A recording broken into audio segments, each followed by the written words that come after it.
Okay, we'll first start out with a video made by Charlie Pound.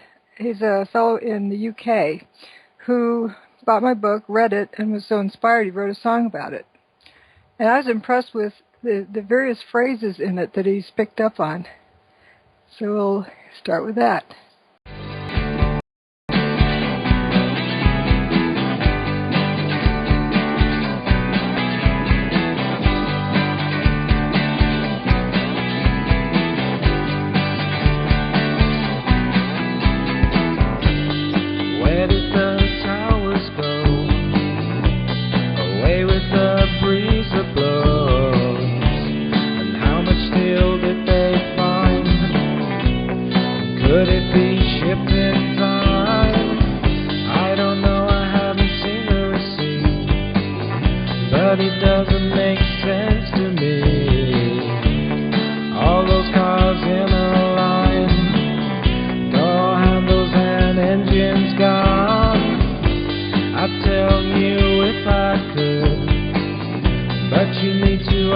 Judy would.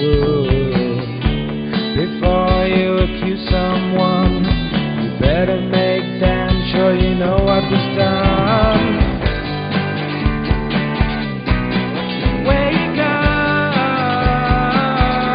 this is your alarm. Wake up. So while you're sitting on the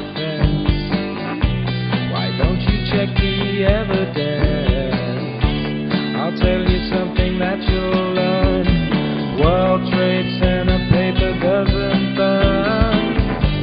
And how could those buildings fall with a seismic impact so small? I know that something's wrong. 8 seconds and North Tower's gone. I'd tell you if I could, but you need to ask Judy Wood. Before you accuse someone, you better make sure you know how it was done.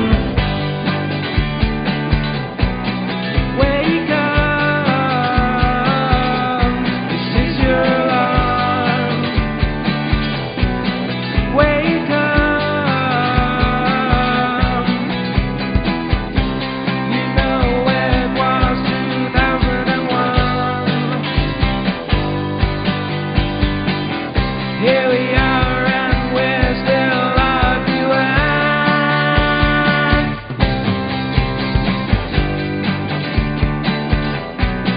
Wake up, this is your alarm. Wake up, this is your alarm. Wake up, wake up, wake up.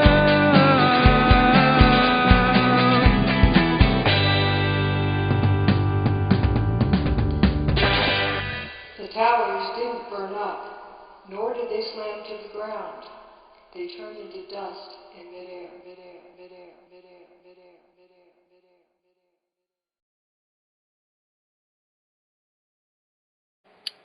midair. That's a good overview. You probably saw some pictures you haven't seen before. Yes, hi. First of all, thank you so much for having me on with you, Dr. Wood. And there definitely were a lot of pictures that you would not see in the mainstream media, that's for sure. And I look forward to learning what you have to say about it. Great. I did like how Charlie Pound captured it with it's something that you learn World Trade Center paper doesn't burn. You know, it's something about the engine's gone. But before you accuse someone, you better make darn sure you know what was done. Very true. Here's the cover of my book, and I refer to this picture as the bubbler. In the Midwest, drinking fountains look kind of like that, and they're called bubblers. And it kind of looks like a drinking fountain made out of dust. Does that look like a collapse to you? No, it doesn't. It looks like things are coming out the middle off to 3 sides. Or going up like, you know, spears of of broccoli or something. I mean, of asparagus. Right. And this question, I saw on day 2, on the 12th, 2 news people asked a question similar to that. And I thought, oh, goody. That was the question I've been asking. But that was the last time I ever heard anyone ask that. And that's the question where to go? That's probably the biggest thing that's going to shock you. See, I pretend I have on a white lab coat now, because then I can be believable, or a hard hat. Right? These props help people look like authority figures. Yes, that's definitely been a common approach. They even put lab coats on people working in the makeup department of a department store to make them look like experts. Yep. And it's amazing how it affects people. It goes right in subconsciously. And we had this fellow who has something in a little nugget of something in his plastic glove. Reminds me of this fellow on the right, Colin Powell. Mm-hmm. I think this is the fall of 2002 in front of the UN. Is he threatening the UN? What happens if he drops that? He was saying this is weapons of mass destruction. Well, obviously, this is not weapons of mass destruction, but subliminally, people assume there's proof. That convinces people that there's proof of something.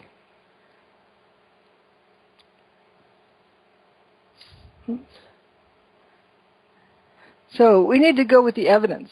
And empirical evidence is always the truth. And theory must mimic the truth. Or else the theory's wrong. So if you have a theoretical model of something, like NIST made a theoretical model of how Building 7, quote, collapsed, but it didn't match the evidence, so it's incorrect. But the empirical evidence is always the truth. All right, once upon a time, we had 2 towers, and they went away. That little yellow box over there is about all that's left. That's Building 3. And, it wasn't hit by an airplane. Right. And most people don't realize that it just went away. Let's see, do this.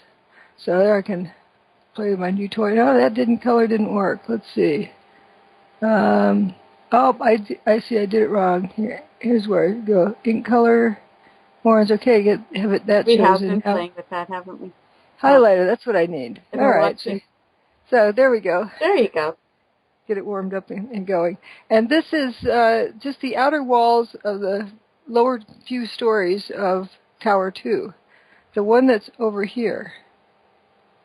And you see these long columns near the bottom, like over in here. And so that's not much above that. That's about all that's left. Now, let's remember what used to be there. These are pretty big buildings. And especially Building 3, it was a 22-story building. To have that much material just go away, this is the dawn of a new age.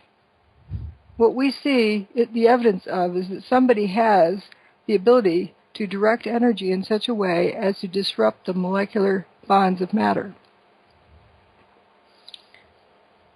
What I mean by direct energy, energy is directed, by giving it instructions, telling it what it should be doing and that it doesn't normally do, and where it goes, like buildings with just a WTC prefix. And we know this technology exists. The whole world actually saw it. They just don't realize they saw it. This energy has been used for evil purposes, but it can be used for good purposes. So if we can see what this can do, let's see how we can use it to create free energy for the world instead of destroying the world. And going back to remember what was left right after this.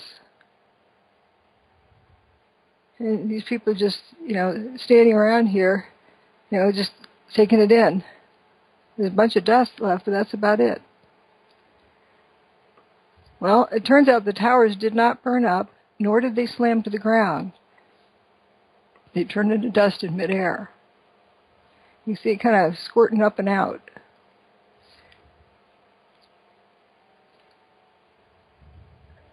Why did so few people see this if it's so obvious? And I figured out basically three causes: problem-solving skills, groupthink or peer pressure, and they're terrified of the implications. Any one of those things can stop people from seeing what is right in front of them. What I have come to see is that 9/11 was really an attack on human consciousness. It somehow has inhibited people to be able to understand what's right in front of them or see what's right in front of them. So how about if I tell you, well, first let's concentrate on just the problem-solving aspect of it. A lot of folks don't realize how to approach a problem. They start out with theories, but what if I tell you the answer is 27? Am I right? There's no way to know because the problem hasn't been presented yet. Bingo! Excellent. What's the question? Exactly. So as we spoke yesterday briefly, I ran statics class like boot camp, getting very rigorous in how to set up the problem. You can't solve a problem unless you establish what the problem is. And depending on what order you solve it, you're going to get different answers. So syntax, or the order of computation, really makes a difference. Now, some folks don't know how to choose between these two, so they just average the two,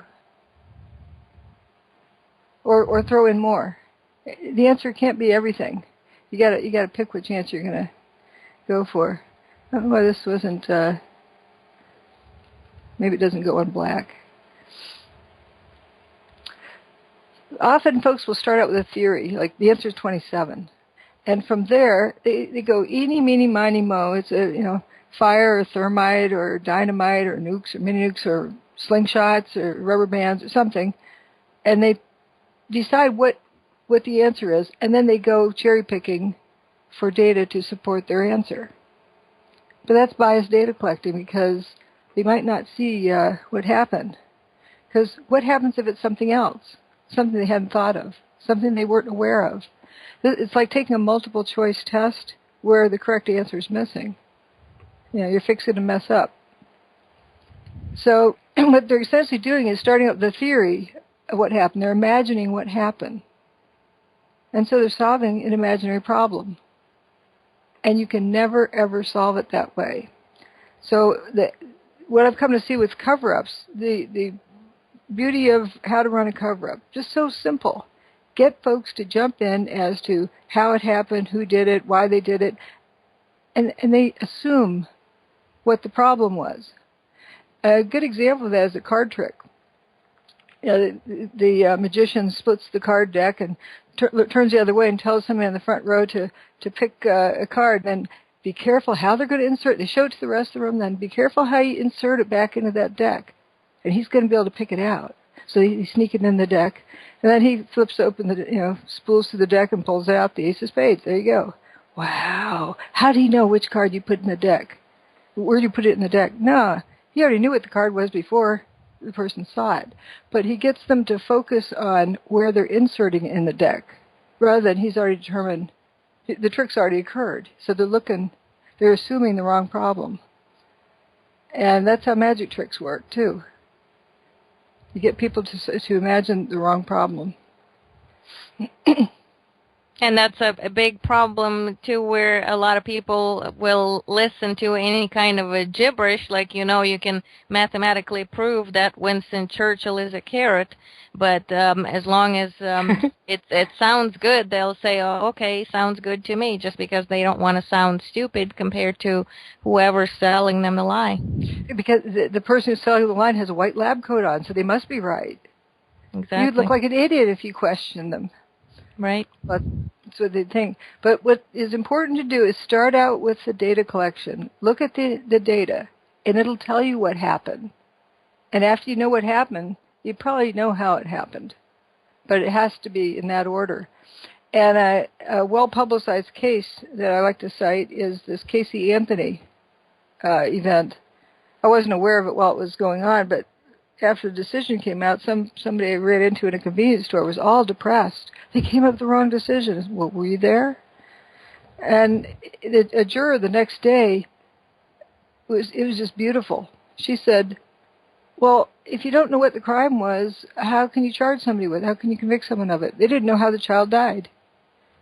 If you don't know what the crime is, you're going to charge somebody with, what was the crime now?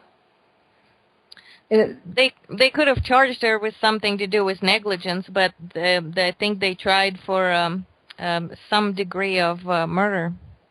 Right. And they hadn't established that case. That was just a guess or a theory.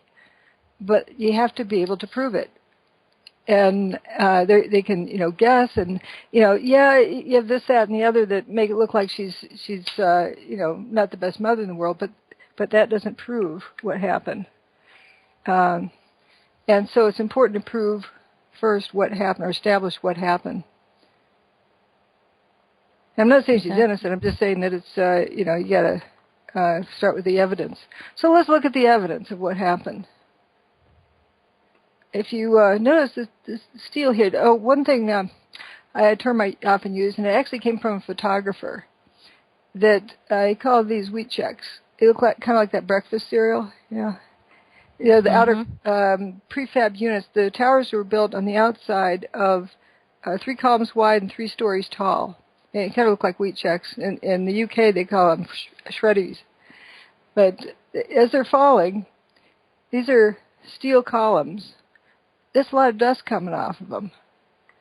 Let's say you want to impersonate this wheat checks right here. So let's say you get on the top of the building, cover yourself with dust, and jump over the edge. From the ground, are people going to see that much dust coming off you all the way down to the ground? Not necessarily. I mean, depending on where they're standing, but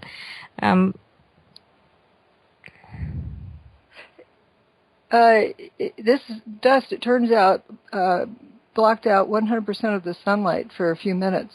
You couldn't see your hand in front of your face. It was just total blackout because the dust went up and blocked out the sun. So it was very opaque dust. And it's trailing this dust all the way down. So, how much dust do you have to cover your body with to jump off to have that much dust ejecting off you? I think you run out of dust pretty fast. I don't even think somebody from the ground could even see any dust coming off. It's 110 stories up. Right. So let's say you can't get a couple of armloads of flour, and as you jump off, you're heaving that flour out. You still can't get that much come off you. Right. And pretty soon you start realizing that dust is coming out of the steel. The steel is turning into dust. Well, notice these pieces of aluminum cladding. The outer wheat checks were steel with aluminum covering it. And these don't seem to be trailing dust, which is pretty interesting.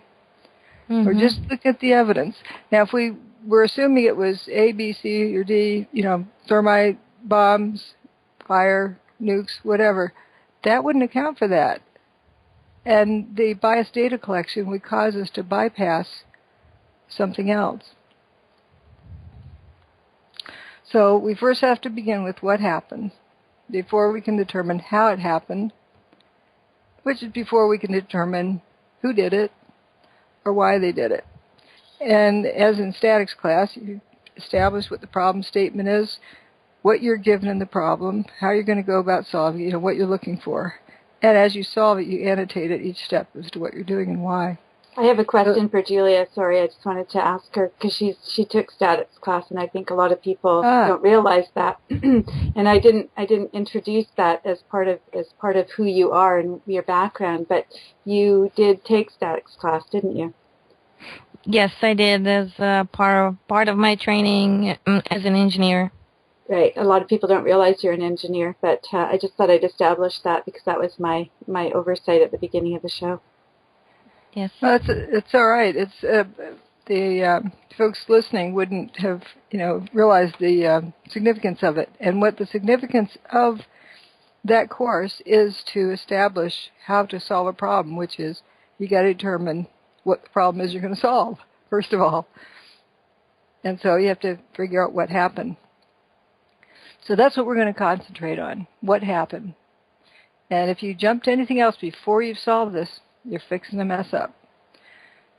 And here's an example of just looking at the data, not trying to fit it into anything in particular. This is an eyewitness testimony. It was one of two people who were the last people out of Building 7. And he will tell us in this video that these 5 things that happened, he's very clear about it. He got down to the 6th floor and these things happened.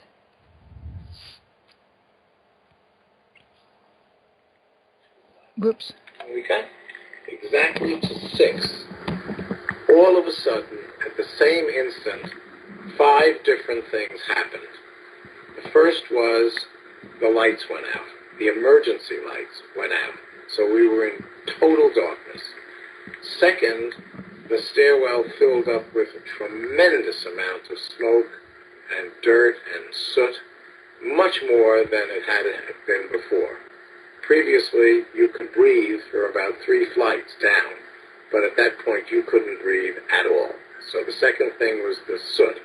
The third thing was the sprinklers went on. So all of a sudden we were in the dark, no emergency lights, and the water was pouring down on top of us. At the same instant, and the last 2 things were the scariest, the building began to shake.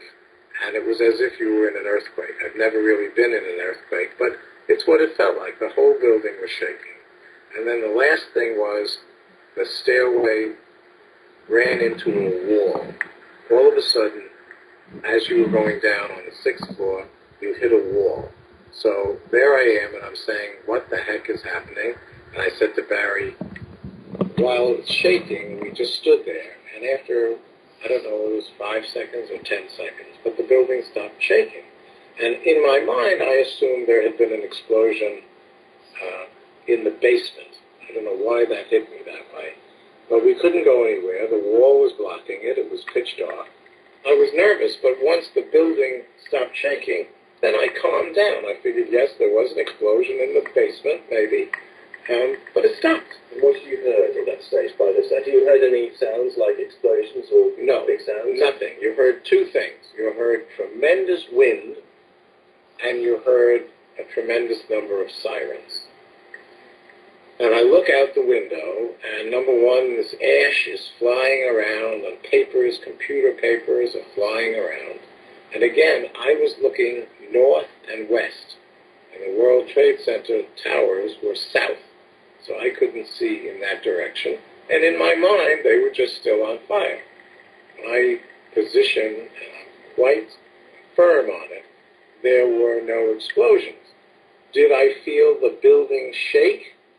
Absolutely.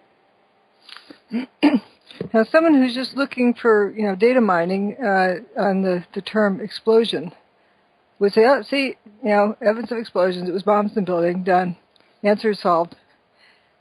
But if we look at what he's talking about, he comes down to the 6th floor and there's all this stuff going on. The building didn't collapse on him. He's in Building 7 trying to get out of the building. As it turns out, that was during the demise of one of the towers. And he talks about all this papers and ash.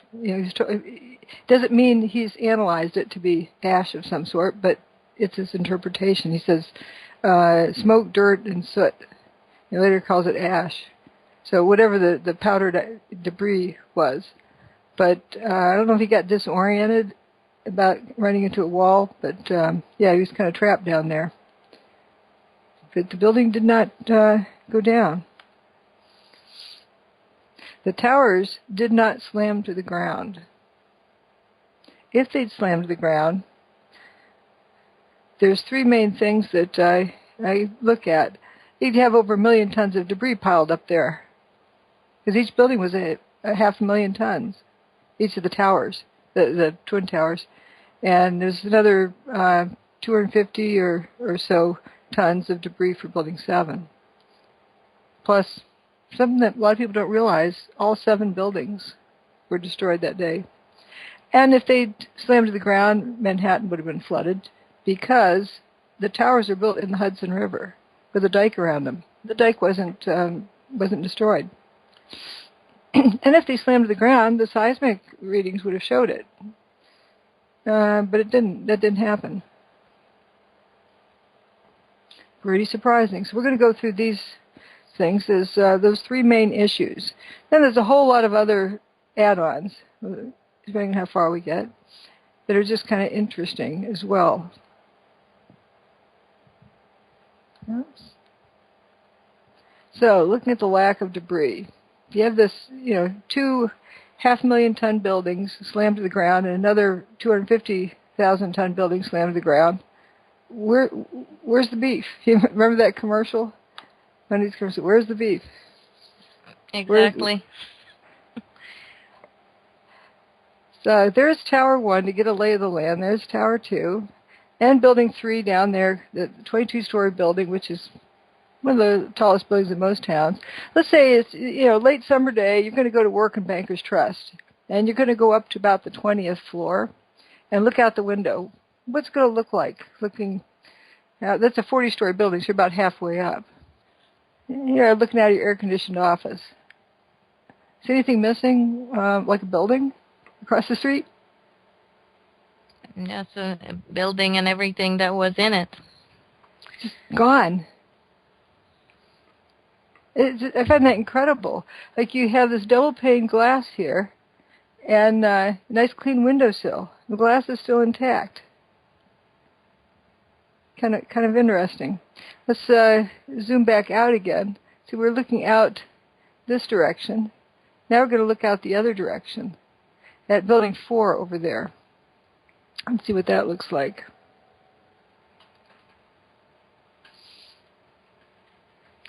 Whoops, something else is missing, like the main body of Building 4. You can see the reflection of the heater or something from the windowsill, reflecting off the window. It looks like double pane glass, still intact.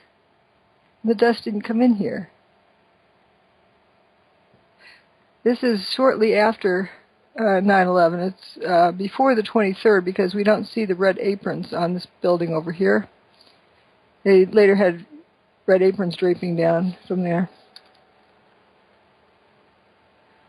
And again, that's the lay of the land. Now, here's Building 7 over here that a lot of people talk about. And Michael Hess, who we heard that testimony from, he was coming down this corner. He had no idea the buildings were missing until after he got down. And there's other stories about the building going missing without people realizing it. There's a fellow who was working on the 27th floor of the North Tower, up in around about that level, who decided he wasn't going to get anything done for the day, so he left and walked around this way and went down to the ferry terminal. And when he got there, somebody ran up and said Building 2 just collapsed. He thought they were an idiot because they didn't feel anything, they didn't hear anything. When he walked past that building, it was in good shape. He had some fires at the top, but they bowed out. So it just did not make sense. And then they got on the ferry and went out in the middle of the Hudson, and then you could see over the close-up buildings, and could see there's only one tower left standing. So here's what was left. Even the cat knows that's not right. Right. Yeah, Yogi had to put in his 2 cents there. And you saw where those spots were, where materials missing, all the way down to the ground level, not below ground, just the ground level.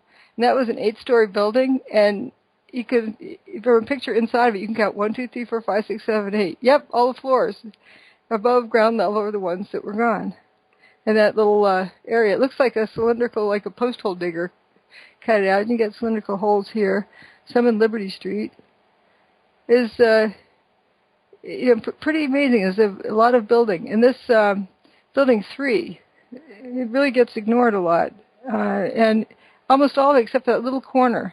This is the corner that we saw before, and we're looking from that direction. You get a darker pointer. And notice this one's just cut off here. So here's the lay of the land. Now there's where Building 7 was. And there was talk about a BBC reporter who said Building 7 has collapsed. And it was still standing behind her. And well, then it did go away. It did drop. And people say, foreknowledge, foreknowledge. Well, the same is true for One Liberty Plaza. There became a joke there that, oops, One Liberty Plaza just collapsed again. Except it's still standing to this day. So people were in disarray. They hear rumors. They didn't know what was going on. And you're terrified in a situation like that. And you run with whatever information you have. It's like the police say, get down on the ground. You don't say, why? No, you just get down on the ground. People are just taking in what they're told and not, or what they think they hear. CNN actually announced that Building 7's demise before the BBC did. But, why would these people have foreknowledge? It doesn't make much sense. But you can argue whatever behind the scenes, but what I know is there's enough mayhem in there, and there's more mayhem than there is evidence to convict anybody of that. And I kind of leave it alone, because it's all like he said, she said, who said, what said. How do you know where the paper trail is? But there's plenty of reason for people to be confused. I was talking to a firefighter. I didn't really appreciate this right afterwards, but I was talking later with a firefighter who was down on the ground. I said, well, didn't you see anything missing, like, a couple of towers and a few other buildings? He said, we didn't know where we were. All our landmarks were gone. We didn't know. They didn't know, he actually was confused if it was this building or this building, the Millennium Hotel or the Marriott. He didn't know where he was. Let's go down. This is a 41-story building, the Bankers Trust, that was left. It was a little bit damaged on the other side, but pretty much everything with the WTC prefix was destroyed that day, but very little other damage. There's I call it a stab wound in this building, a couple of them, and there's a stab wound building over here, but very little. But everything in this complex gone. Where'd the building fall over? It's a quarter-mile tall building each. Over a quarter-mile tall, these two. That's 47 stories tall. And it didn't spill over onto the post office. But let's go down and see what it looked like right down here at ground level.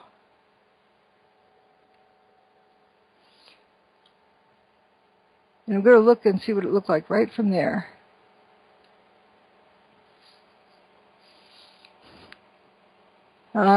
There's what's left of the North Tower. And there's an ambulance parked somewhere between, the width of the street.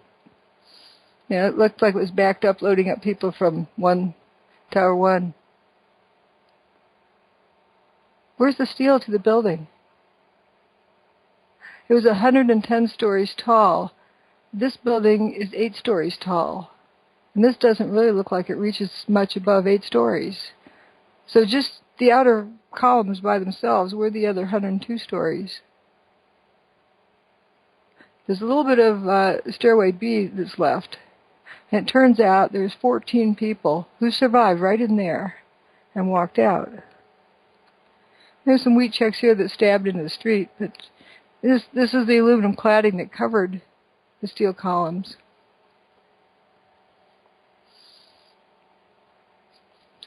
What do you think of this picture? I think that when my dad, who was also an engineer like myself, when we had talked about it, we were both befuddled, because it seems like all the laws of physics were violated in what happened there. And by, for example, conservation of mass, because all of that mass, just like you said, it had to end up on the ground, because otherwise it had to have been destroyed before it ever reached the ground, so the building didn't collapse. Some type of energy had to destroy that mass before it landed there. So it's it's definitely not matching what we should be seeing if in fact these towers had collapsed the way that we were told. Hey, like this poor ambulance here, it doesn't look like it was clobbered. Let's see, it's a darker one. That's a yellow.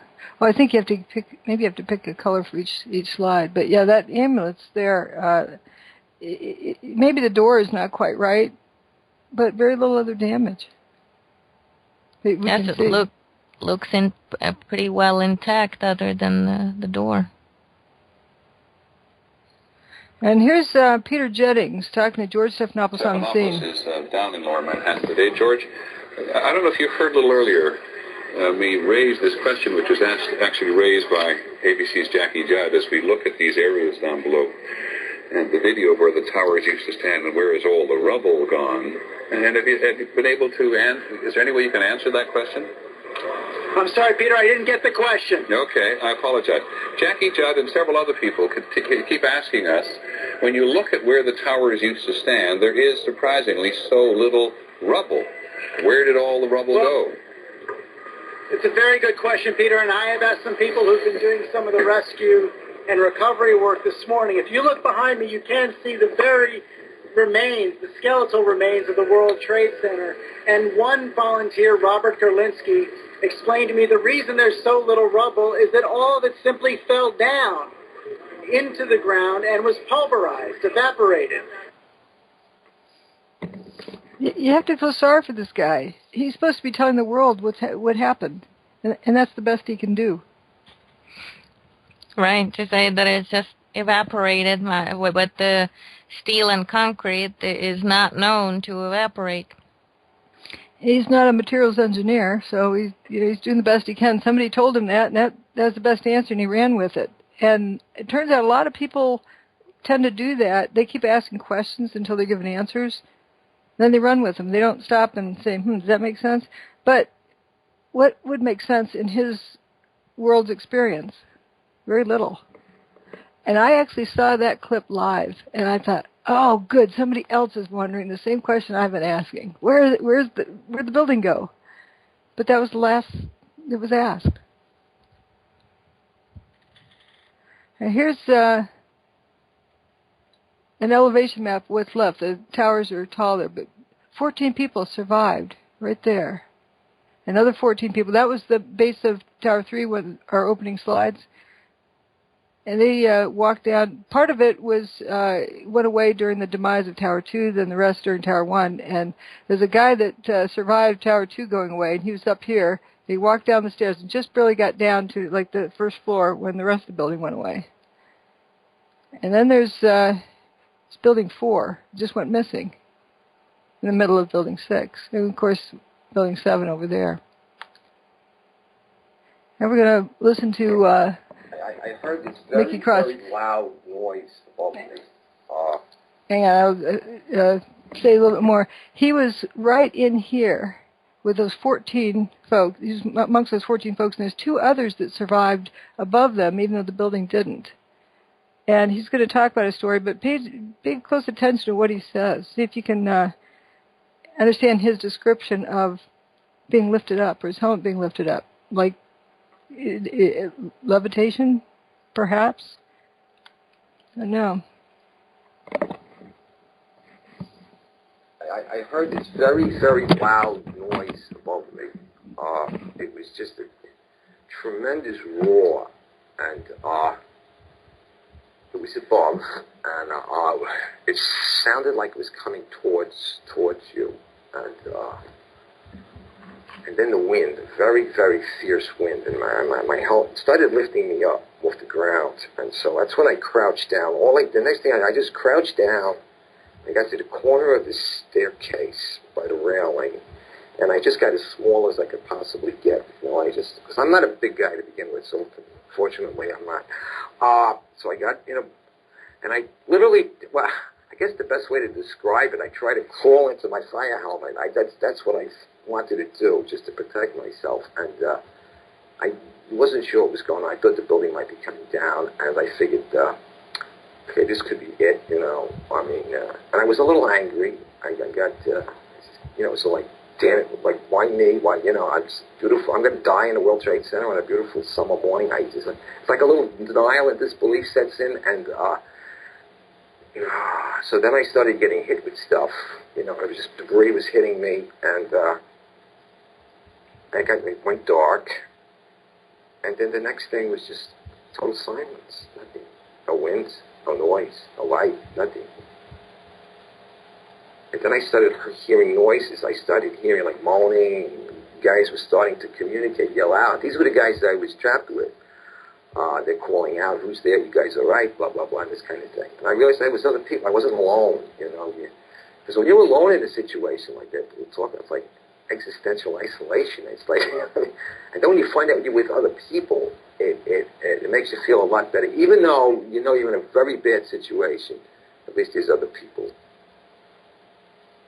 But then the strangest thing happened. This beam of sunlight came right in on us, like about 8 inches long, but it was clearly sunlight. It was all dirty, full of debris. It looked like pepper was floating around in it, sort of.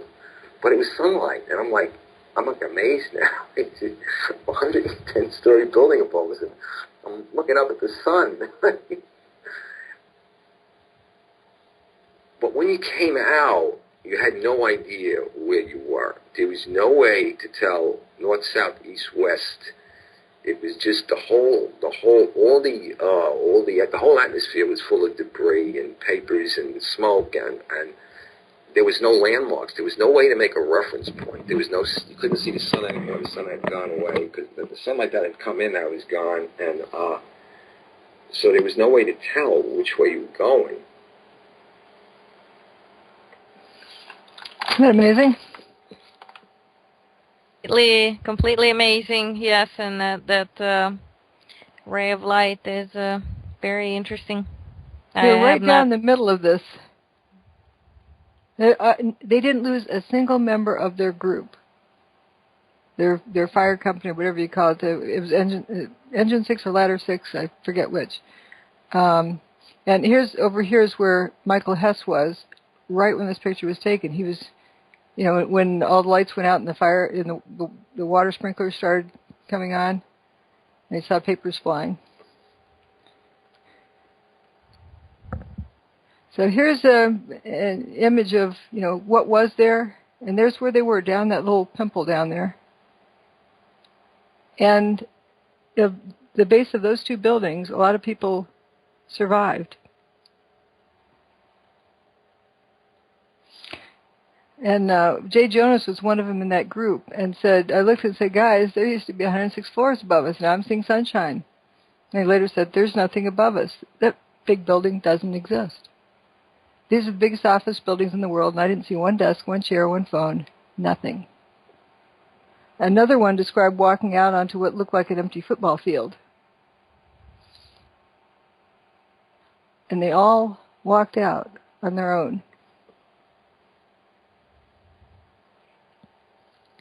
That is stunning that nothing landed on them, and it's instead gone upward and outward and disintegrated in the air. Yeah, and you know, in other clips, he says he was waiting for something to hit him, and it never hit him. They're waiting for the big thunk to come down, and then when everything was still, they assumed that they were buried and they'd be dead before their buddies could come rescue them, because they had 106 stories fall on them. And they assumed they were buried. So pointing out these various parts of the material is just missing. Turns out the dust went up, traveled far. There's a little bit more of those stairwell B survivors. Every time a floor hit another floor, it would not only make a noise, but it would cause tremendous vibration. So we're being bounced up and down off the floor, hearing this collapse coming closer and closer. Mickey Cross was caught on the second floor. My helmet started flying off my head. I had forgotten to snap my helmet. So I grabbed my helmet. I guess instinctually I just pulled myself down the corner. The collapse of the North Tower created a massive rush of air. I was blown down 6 stories down to the first floor, and all I can remember while I was being blown down was, oh my God, oh my God, oh my God. There wasn't any time to think about anything. The 110-story tower disintegrated in just 10 seconds. It was that fast, yet for me it was kind of slow motion too at the same time. And I remember thinking to myself, I said, oh shit, this is it, we didn't make it.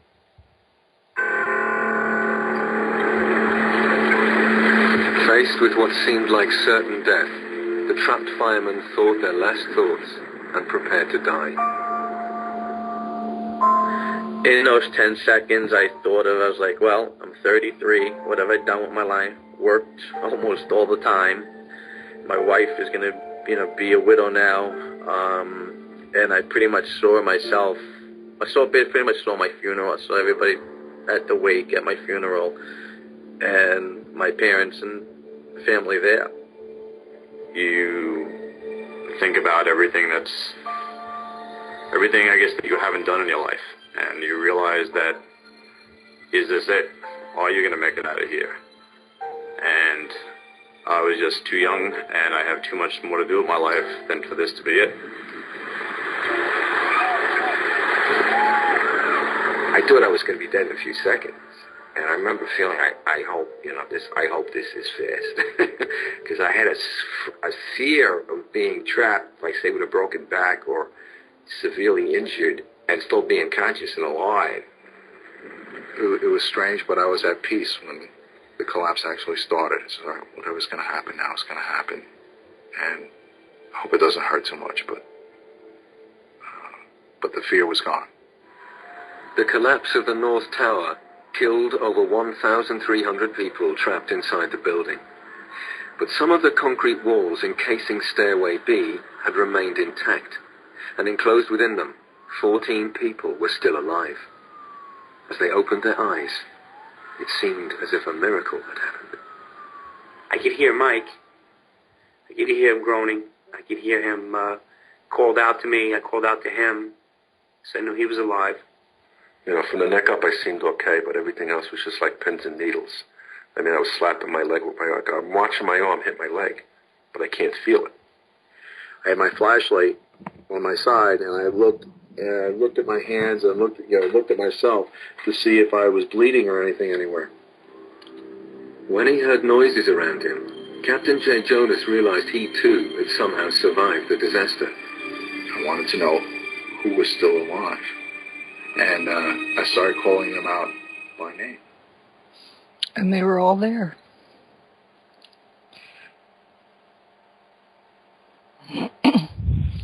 Again, here's where they were.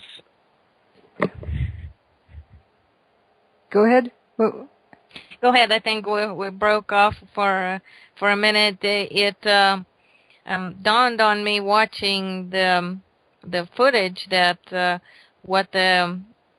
all that smoke reminded me of, and it actually looks a lot like those videos of like the shuttle Endeavour or those space program liftoffs. It seems to generate a very similar type of smoke, except it's going in a different direction. It reminded me of that, interestingly enough. Yeah, me too. The lumpiness of the clouds, how it's not a smooth trail. Right. It seems like something is bubbling under the surface to cause all that process. There's a process that is going there.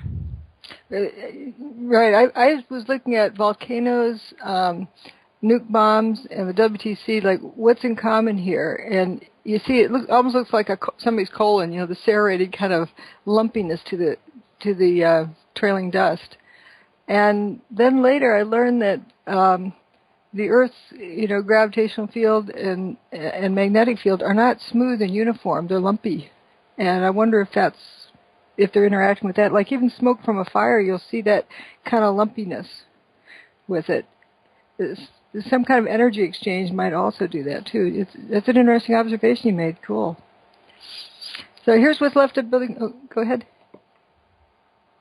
Yes, that's all. I didn't mean to interrupt you, but yes, just the shape of smoke just going in this in case of the space shuttle, it's going sideways, and here it just seems to be inverted and moving in a different direction. But the formations look so similar, and the speed of it as well.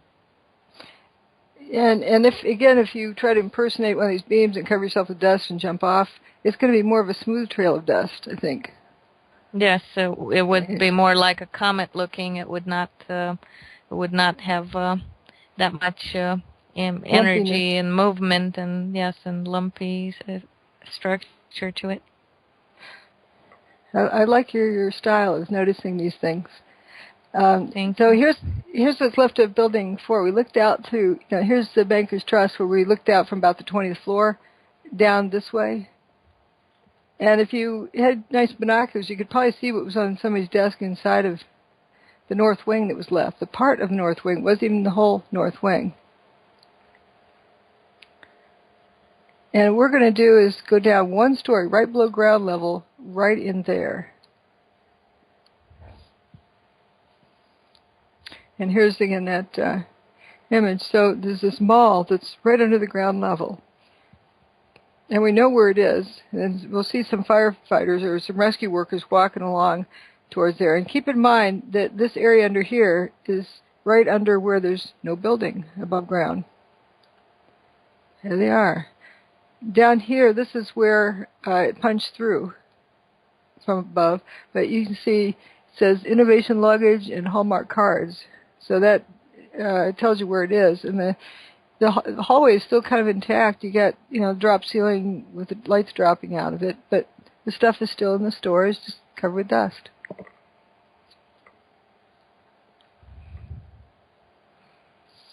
And that's right where they had been walking. Now we're going to go a few stories below that to the loading docks. And when the delivery trucks come, they come in through that entrance. And so they know where they are. It's purple, color-coded under Building 5, and green under Building 4. But notice, when they get down here and have to make a turn, they're well under the missing part of Building 4. We're going to see what it looks like looking down that direction.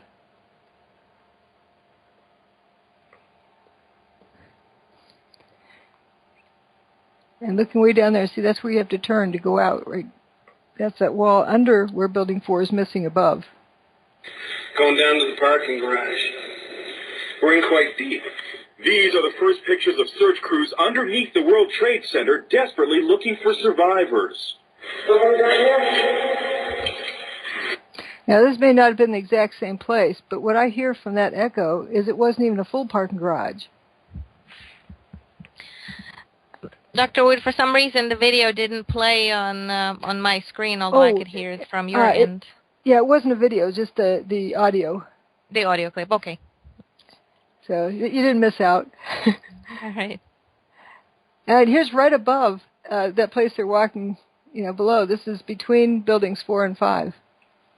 And if you had 2 500,000-ton buildings crashing to the ground, where is it? And here's where those firefighters were in Stairwell B. You can see why they didn't see any building when they came out. This is the fountain that was in the plaza. Here's some of the tiles, concrete tiles from the plaza. There's a lot of dirt there, but where's the building? Where's the material? And that we were just in the mall, 1 story below this, so we know the material wasn't there. We were able to move 120 dump trucks out of the city last night, to give you a sense of the work that was done overnight. So some of the debris has already been removed. More of it is being removed, and it'll be done by barge all throughout the day today. It almost sounds like he thinks that's what he said the morning of 9/12. It's like he thinks it's going to be all cleaned up by 5 p.m. Wow. So if there's over 1 million tons of debris, it was, from those buildings, where is it? We're looking here, we're looking east, and the other previous picture we're looking west. And here again is that Stairwell B. It isn't here. Yeah, I used to kind of joke and say, is it hiding under that hubcap across the street? Where is the material? And James McGlynn, one of those ones we listened to, when they're finally made contact with their buddies outside in their handy-talkies, they kept saying, we're in stairwell B. Where are you? Tower 1, stairwell B. Where? Stairwell B, Tower 1, second, third floor. Where's Tower 1? Yeah, that's a good question. If you saw that image, and there was stairwell B there, wouldn't you wonder if those were voices from the beyond? Yeah. That is beyond strange. And we get to the last of the series. This is from a BBC special, where they were getting into the up-close and personal part, but the video still captures what these guys were experiencing, which is pretty remarkable.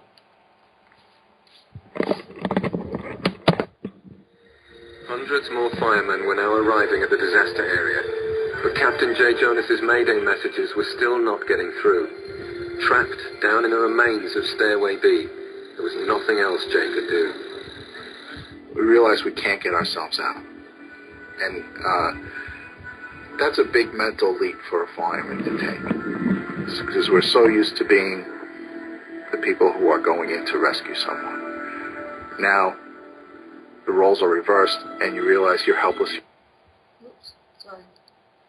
yourself. But with the survivors buried alive beneath a debris field that extended over 16 acres, it seemed they would need another miracle to save them.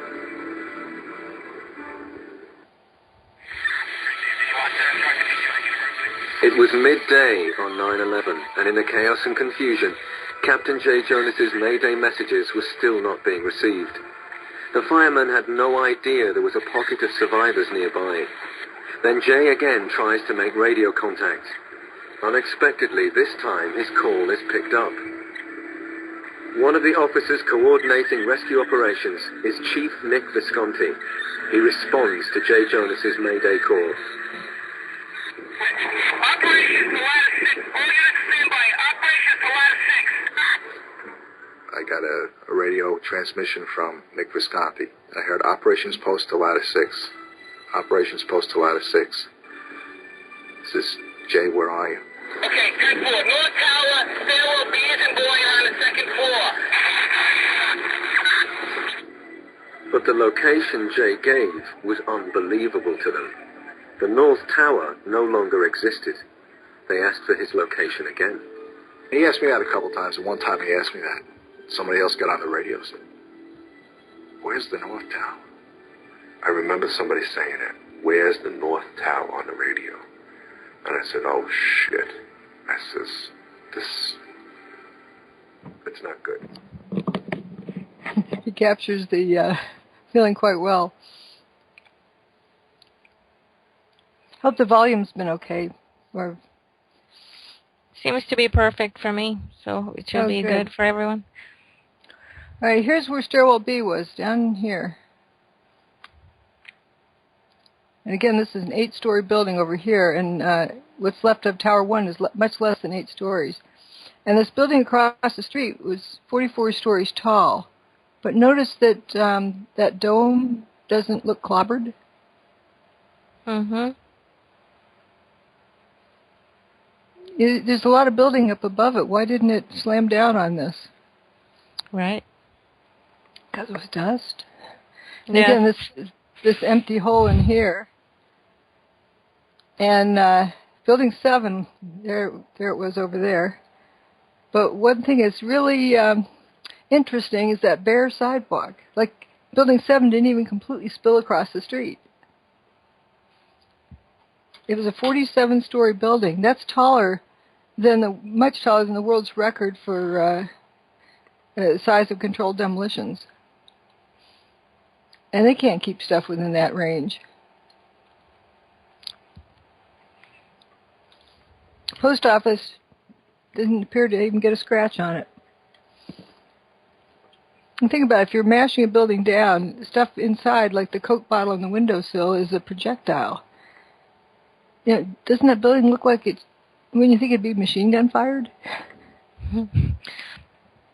Yes, everything around there would have a lot of things landing on it and banging into it if it happened the way we're told it is. As I say, stab wounds, big beams going into it. Now, this building had a couple little stab wounds, just, a little piece of wheat checks into it. But, why not mash the whole building? I mean, wouldn't it have done that if it was a normal collapse? And this picture on the left, it's a famous picture. They even made a stamp out of it. Mm-hmm. And people have often thought of that, and it's kind of been ingrained in people's minds. Lots of rubble. Look at all this rubble here. But one thing most don't realize, this picture was taken essentially the same time, maybe a minute later, slightly different perspective, and that's all that was behind them. Wow. And this right here, that's the corner of Tower 1. Building 7 would have been right over here. So kind of looking northward. East. So here's that corner that was on, was it Tower 1 here, the corner. And we're looking basically that direction. Or looking down this way. The only thing over in this area was the wheat checks. I'm not saying that anybody, photoshopped or whatnot. I don't know about foreshortening with, telephoto lenses. I wonder why there's not more fumes in the air. But whatever the situation is with how this picture happened, it doesn't really represent what was actually there. That's my main message. Well, and then the angle of the picture as well is misleading. Mm-hmm. I think they're on top of an ambulance. Mm-hmm. And the photo was taken from the pedestrian bridge down on Liberty Street. So, yeah, here's that corner of Tower 1 that's there. So if there's over 1 million tons of building that, slammed to the ground, where is it? And here's the dike wall that held out the Hudson River. So we're going to start talking about that, the bathtub. It's sort of an inverse of a bathtub. Is this a good place to stop for a break? Or? Sure, if you want to do that, I'm happy to give you a break. And any questions you have so far?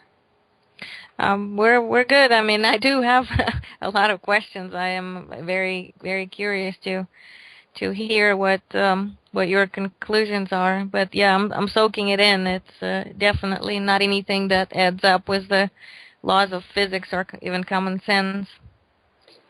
It's not as it was sold. The product wasn't as advertised. I love the way that you put that. That's so funny.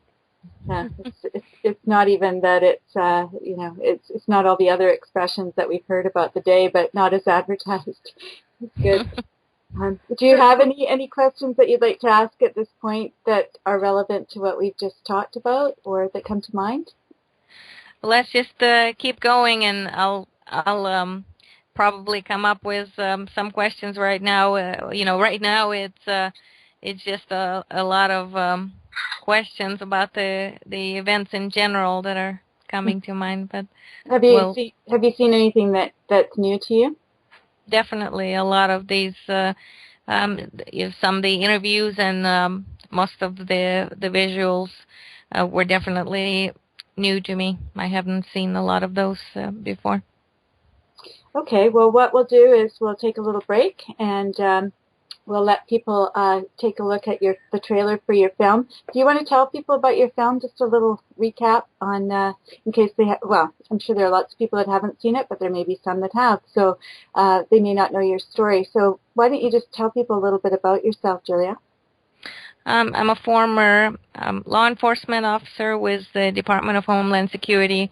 I worked on the border at the San Isidro port of entry, which is the largest and busiest one in the world, and I made a report related to our anti-terrorism claims and pinpointed inadequate handling of processing of applicants from terrorist countries into the United States that were not being done with formal procedures, and for exposing that Homeland Security is not doing what it says it's doing with respect to anti-terrorism. I was myself called a domestic terrorist, and Department of Homeland Security had me twice arrested and imprisoned, and to arrest me they sent the Blackhawk helicopter and a 27-man SWAT team to storm my house, and 4 witnesses have died in relation to my case, and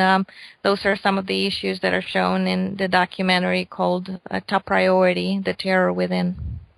Right. So people can get a copy of it at your website. How would they do that? Or is it available in stores as well?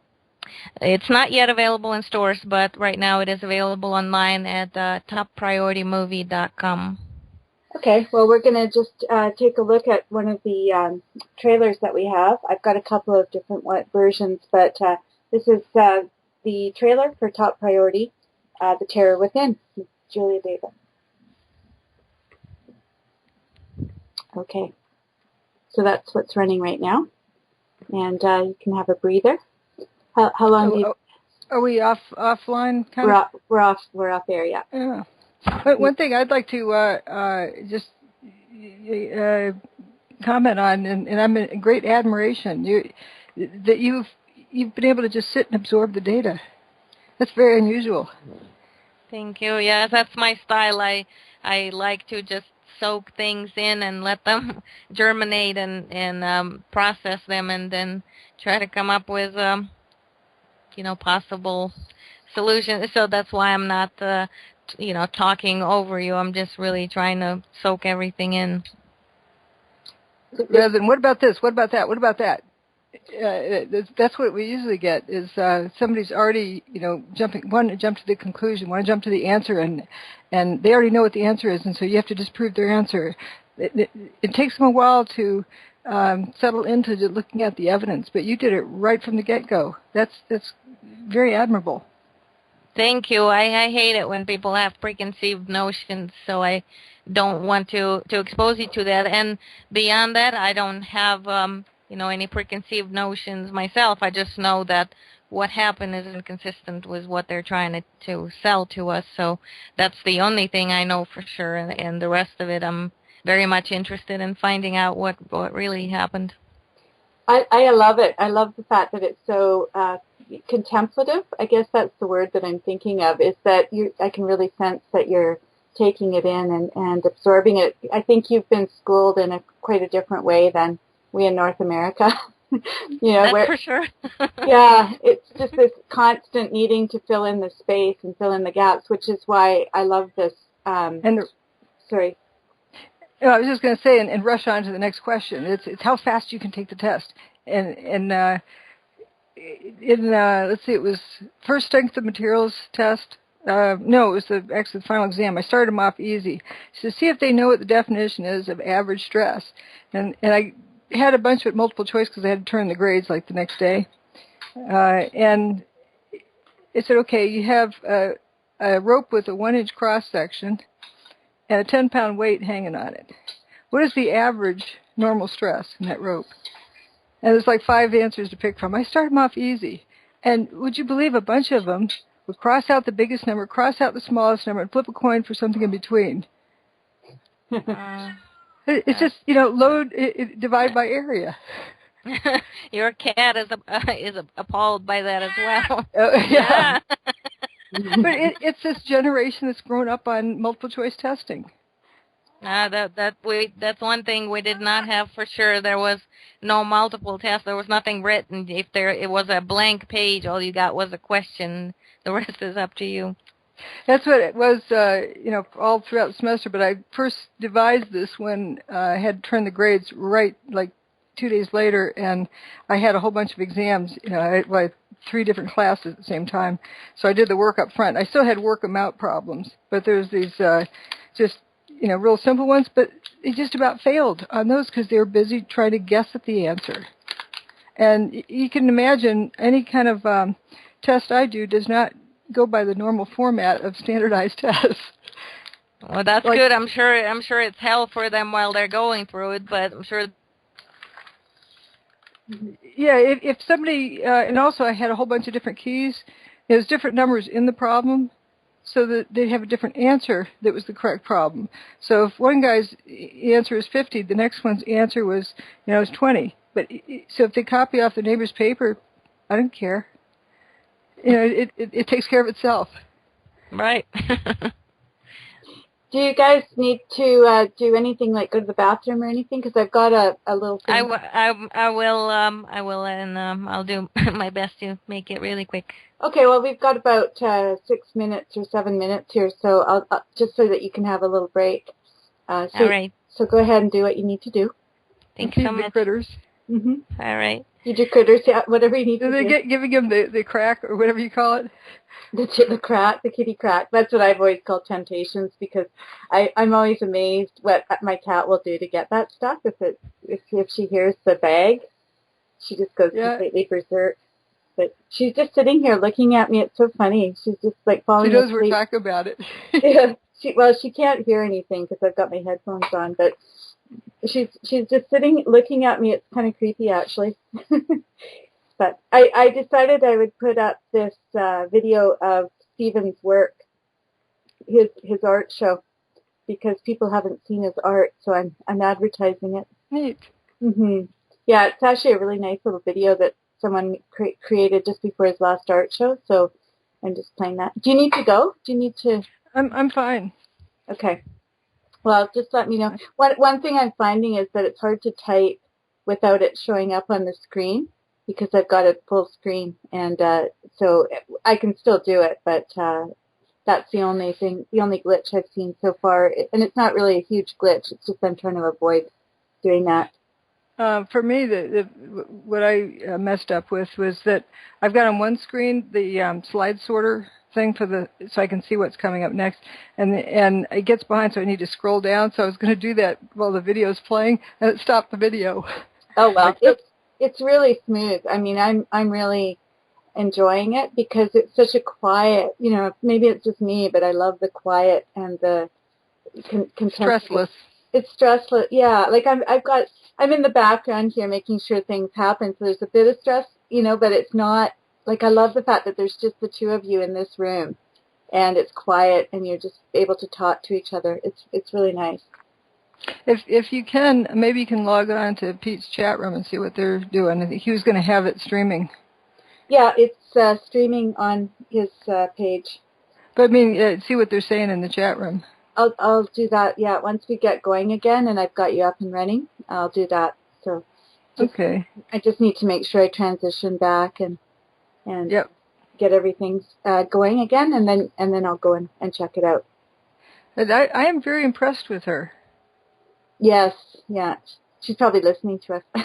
That's right. She can listen with it muted, but I mean that's sincere. That because so many people, I think just about every person I've run into. Oh, see, you think our government did it? Yeah. Or you think this, you think that. Well, she's giving people a lesson in how this needs to be done. How to restrain it. She is.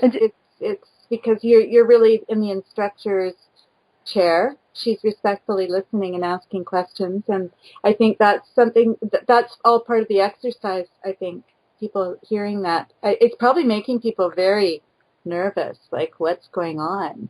Why is there not talking all the time? But I love that. Or why isn't is she really connected? Mm-hmm. Yeah, totally connected. And I and I'm just staying out of it too, which is I don't like to make any, it's so tempting when you do radio to fill in all the gaps, but I love not filling in the gaps because it's like negative space when you're painting. It's it's good to have space that's not filled. Yeah, I did do a little bit of a leading in with, pointing out about the levitation, but I wanted it to be noticed, in that video. Mm-hmm. So, Julia, well, when she gets to... Yes, I'm here. That's okay. I just wanted to say, if you do have any questions, feel free to ask. But I like the way that you're taking in. We were just admiring you, taking in. Oh, thank you. So thank you. I appreciate it. I'm here to learn, and then based on what what we go over, I'm sure that I will have some questions as well. Mm-hmm. One of my big phrases I like to say, and I was out of the mood of saying it apparently at the beginning here, but it's know what you know that you know, and know that everything else you don't know. Right. Well, we can definitely say that. So, yep. Yeah. Okay, I'm going to, I think what I'll do is, I'm going to line up, so we've got about a minute and a half. Is that good for you? Yeah, I know what to do. I'm going to get a towel. Okay. Do you need more time than that? No. It's a nice clean towel, and the kitties go nuts with that. Okay. And they have to lay on it, so that'll make them want to sit down. Well, there you go. There you go. Okay. So I'm going to probably mute myself. Well, I'll mute myself right after. Okay, so we're down to where we've got... You just see it. I just put the towel down. He just climbed up in the chair and sat down. You have a very obedient kitty. So kitties are great. They're so smart. They know exactly what you're trying to tell them. Okay, so we're at 55 seconds, just to let you know. Okay. Okay. When there's a Skype connection made, even before anybody starts talking, they line up, waiting for to be bought off, waiting for the treats. Oh, they know far more than many people realize.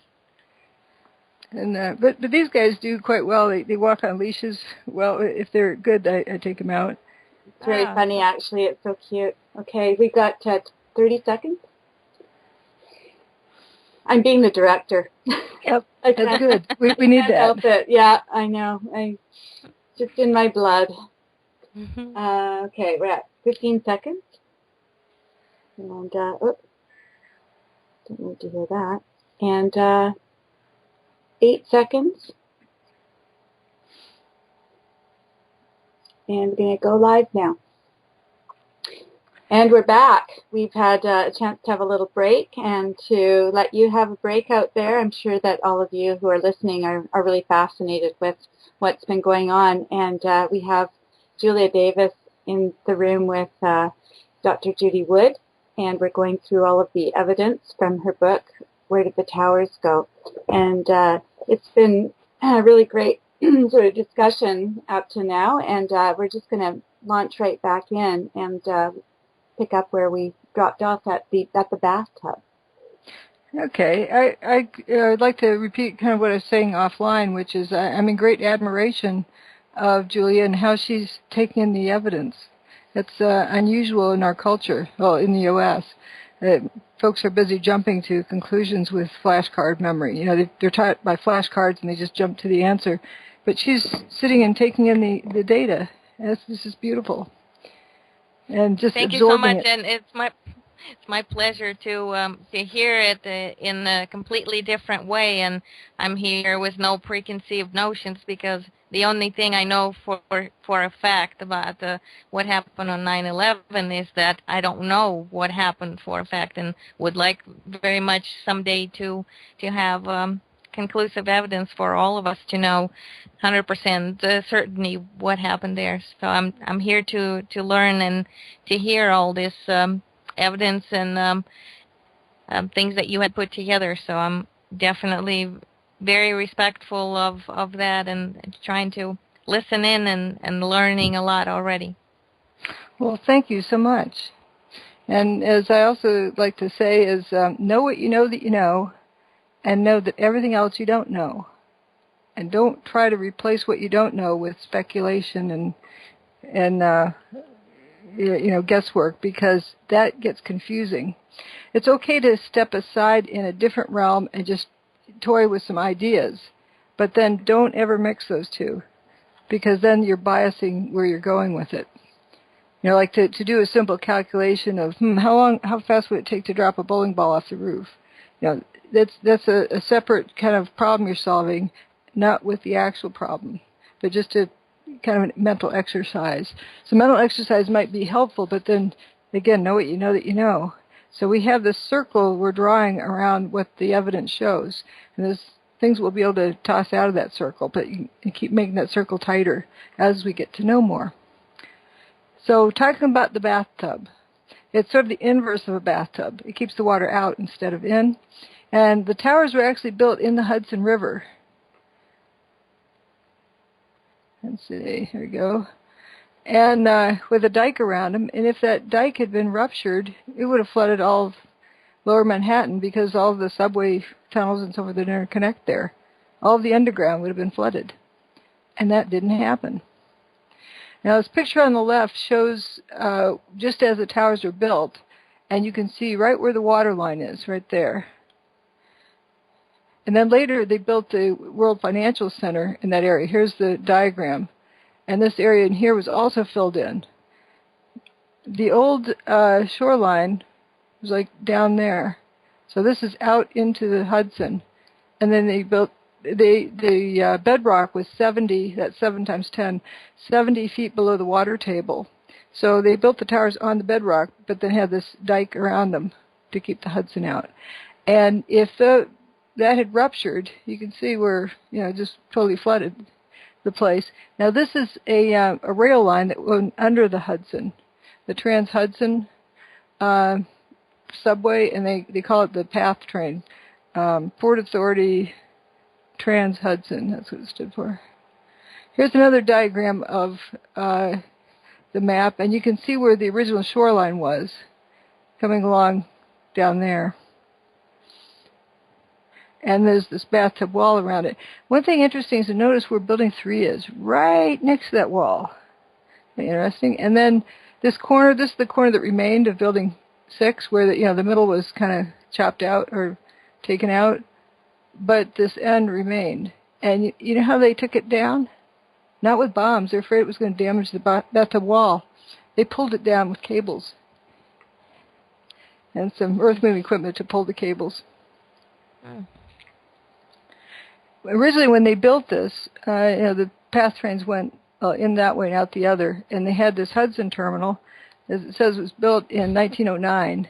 They must have built things pretty well back then, because the tunnels were not destroyed. With all the rainwater pouring in that bathtub and fire hoses and whatnot, the tunnels filled up, and they were worried that there was a leak. But once they pumped them out, they stayed dry. So that's another amazing part of it. Now, if you had, something slamming down onto the bedrock there, wouldn't it have shaken that tunnel like a snake? There's some kind of vibration. Would. Yes, there would be a lot of damage done by that. And here we have the Hudson River right there, on the surface. There's West Street, and then way down there you see the bedrock, way down at the bottom. And this is the big bathtub, and then the little bathtub is over here, where the old Hudson terminal was, over in that area. And they relocated it, so everything was all inside the big bathtub, because they're essentially moving it offshore. And this scaffolding you see here, that's actually part of the subway terminals, or the PATH train. Then the subway is actually over there, but then there's holes that you could walk through to the other side.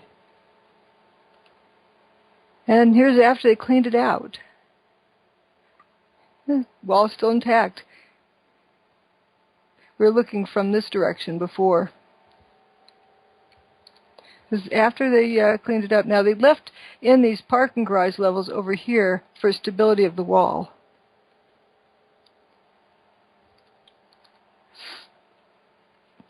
And there was a meeting in December 2006 where folks from NIST were getting together to begin to work on the NIST report for Building 7.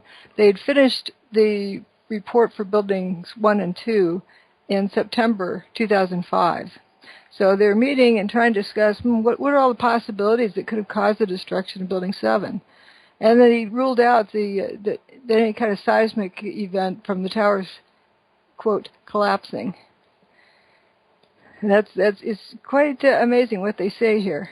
I thought the seismic data you were going to look at was data associated with the collapse of the tower, particularly 2. Yes. Oh, yes. We did look. Obviously, we've looked at all of the seismic signals. The main focus of that was to establish the timing of the various events, and if any, again, using it also to see if there were any events that we could not explain other than it being the collapse of the towers and the World Trade Center 7. The signal strength due to the collapse of the towers were not of any magnitude that was seismically significant from an earthquake design standpoint, or from the design or failure of a structural component, or of, I would say, a piping system that might be used in a structure. So there wasn't anything that gave us pause in terms of that being a significant seismic event to have ruptured the pipeline. Isn't that shocking? They had, in other words, they had pipelines that went under here. Building 7 is just off the picture to the right. And so there's piping that went under the towers and over there to Building 7. But they weren't worried about the destruction of the buildings having caused a seismically significant event enough to cause damage to the underground pipelines. That is just stunning. And so, of course, the bathtub wasn't destroyed. There's the tunnel where it comes in, and it goes around here, and then it goes out through there. And voila, there's a clean bathtub. This actually is, so I can draw straight, that's sort of the base of Tower 1, what had been the base of it. And you can see the rust over here on the wall, showing this isn't a new wall. It doesn't even look like it needed to be patched. Now maybe this very edge of over here, it maybe had been chipped away a little bit, but who knows if that would have happened normally over time because of all the salting of roads, or maybe that's just a walkway that was built up there on top. But the structure wasn't destroyed, it wasn't ruptured.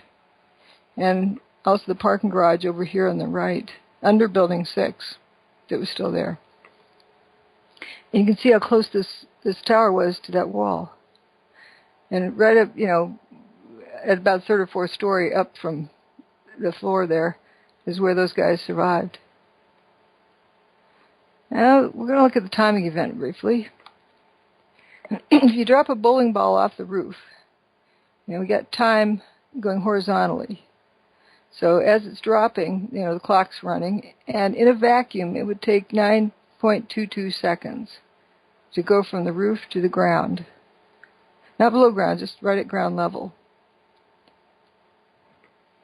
Now, if you overestimate the damage, so you have 9 out of every 10 floors is destroyed. We're going to give it all the chance it can have to go, okay, so the 110th floor then free falls down to the 100th floor. Then it gets dustified, and then, let's pretend it has enough energy where it can, from here, we'll pretend it has enough energy to trigger the next floor. So it goes, and then the next one, and then the next one, and so forth. And that's like 31 seconds. So there goes, if you drop a blue billiard ball, and I use billiard balls because they're all standard issue, the same size, surface, weight. And if you imagine somebody holding their hand out at every 10 floors, like the guy with the red ball can't let it go until the blue ball goes past and lets go of the red ball. And do this kind of leapfrog down. You don't have a pile driver going down because you saw how the building was all turning to dust and nothing left at the end. Or not nothing, but essentially nothing. So if you're going to start dropping the one from the 100th floor at the same time as you drop the one from the 110th floor. Well, that doesn't make sense because this one hasn't fallen down to that level. So it needs to wait until the blue ball can trigger it, till it can start moving. And all of that triggering takes time. That's 31 seconds. That's with, no wind resistance, just hollow floors slapping to the next and so forth. And there isn't enough energy to collapse the next floor. There isn't enough energy to dustify, totally pulverize the floor. But we'll pretend there is, just for timing's sake. That's 9.22 seconds, and it ends up being, quite a bit of time there. Now, that was 9.22 seconds to drop a bowling ball off the roof of Tower 1, but the ground only shook for 8 seconds. Houston, we have a problem. Yeah, these things definitely don't add up. And there's lots of different seismic charts. This is, the north, south, east, west, and up, down components from Palisades. And the same is true for other recording stations. So, let's see how fast we can get this building on the ground. All right, the blue ball from the roof takes 9.22 seconds, but let's say we're going to give, and there it goes. And we got all those, leapfrogging with delayed starts. But what happens if we give each of those other floors a head start? And so we start dropping them sooner. So in other words, we're destroying the lower floors before the upper floor can get there to even trigger the progressive collapse.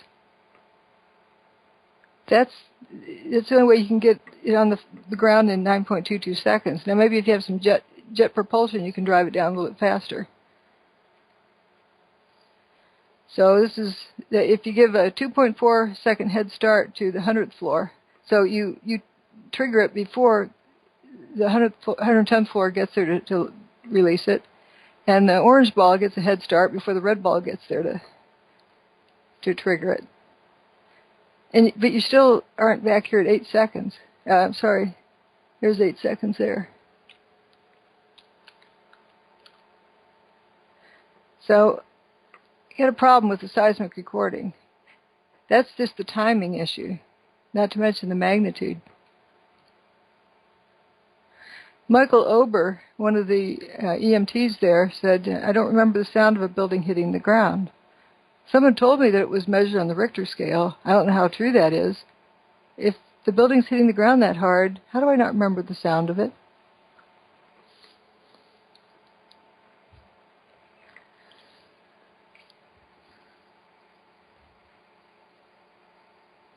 Maybe because that's how the building landed.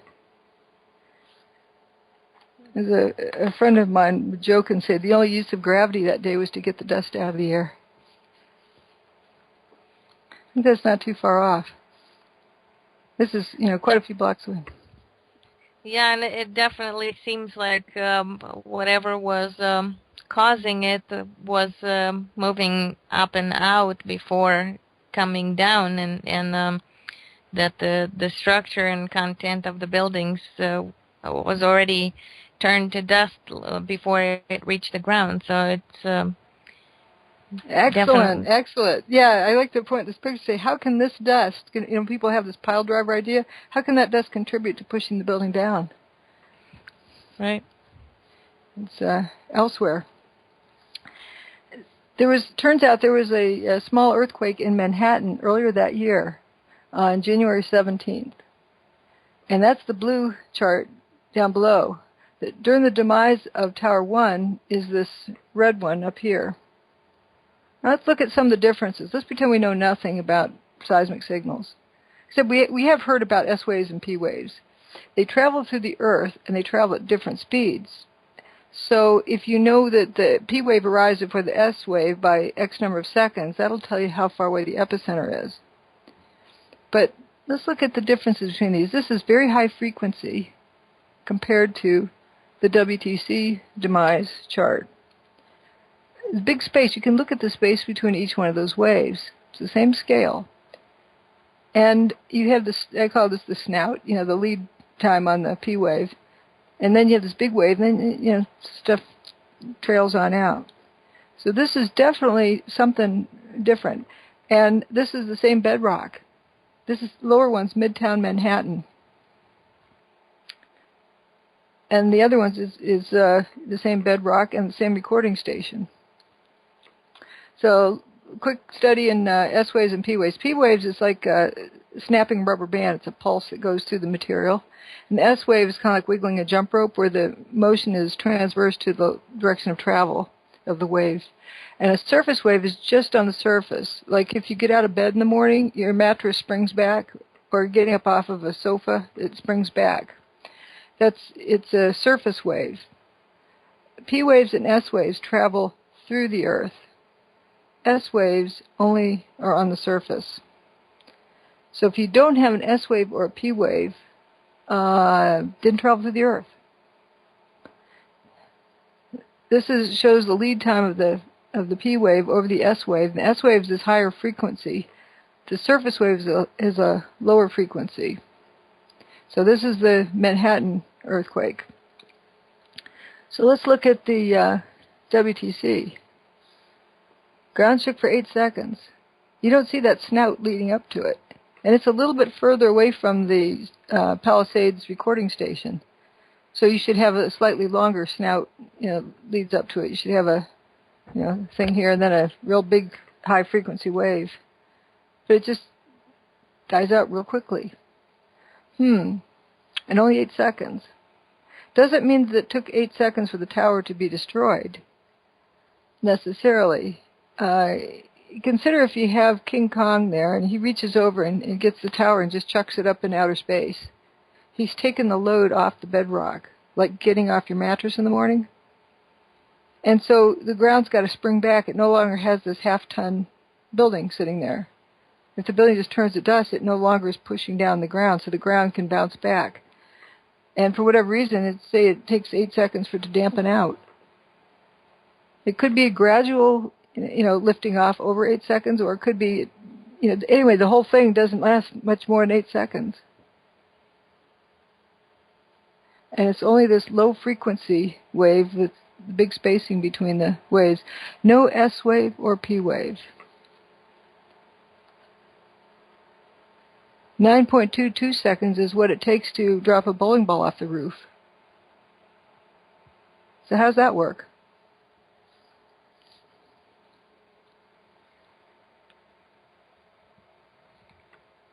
Any questions? Well, the only question is what would cause this to happen not in accordance with the laws of physics? And guess that's what everyone would love to know. Well, there is a different law of physics that we just haven't learned about, maybe. You're all right with that? Right. So this chart begins right after WTC2 has gone away, and then WTC1 goes away, and it's a 2.3 on the Richter scale, the equivalent of a 2.3. We know that the seismic station is working because it has all these Corey blasts, you know, around here all afternoon, and they're in various places like New Jersey, you know, upstate New York, some Connecticut, various places, but it's picked up here. So is this minor earthquake from the Fox Islands, which is part of the Aleutian Islands in Alaska. That's this blob we see down here. And there's this event 5, that vertical red line. It was actually, you know, like a 0.6 on the Richter scale, but it's sort of like a non-seismic event. That was the demise of Building 7. It has 6 times the potential energy of the Seattle Kingdom, which made a 2.3 when it was blown up under, you know, controlled demolition. The towers each have are 30 times, that's 3 times 10, 30 times the potential energy of the Kingdom. And they both made the same or less. WTC1 made a 2.1. And WTC-1 made a 2.3, and the Kingdom was a 2.3. Also, there was a gas tank storage facility in the New Jersey side that made a 4.0, and it was a 4.0. Maybe it was a 3.0, but it might have been one of those numbers. Somebody overfilled it, and it blew up, and it made an S wave and a P wave. So, let's see about maybe it's controlled demolitions that don't make S waves or P waves. Nope. The Seattle Kingdom had an S wave and a P wave and a surface wave, but it's kind of taken over by the S wave because there's so much stuff there. But this is the key. If you drop a bowling ball off the roof of the Kingdom, it's just under 4 seconds it would take. But the major part of that shaking, whichever way you sort it out, is at least 9 seconds. So it doesn't take less time. It takes a lot more.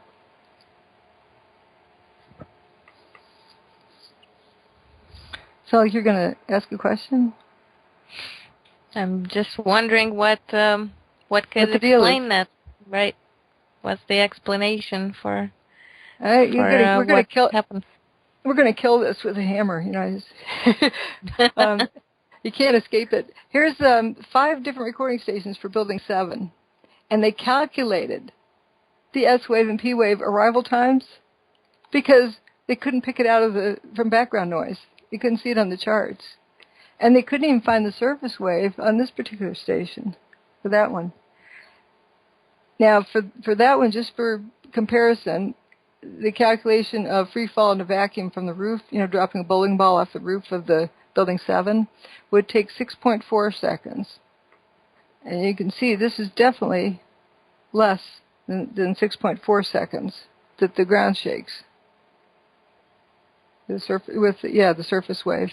So, but it's basically just background noise. You almost can't pick some of that stuff out of background noise. It's so minor. It's essentially a non-seismic event. So let's consider that what the seismic signal shows us. That Tower 2 was the first one to go poof. I use that instead of saying collapse because collapse is inappropriate. And I use other words. Poof, you know, I think people can tell what that means, but I use those kind of words with a new vocabulary to keep from falling in a pattern of a biased observation. Like the fumes, if you call it smoke, you're assuming the cause to be a fire, and you're biasing your observations. So if you call it a collapse, you might be assuming it's a collapse. So I say poof, you know, turn to dust.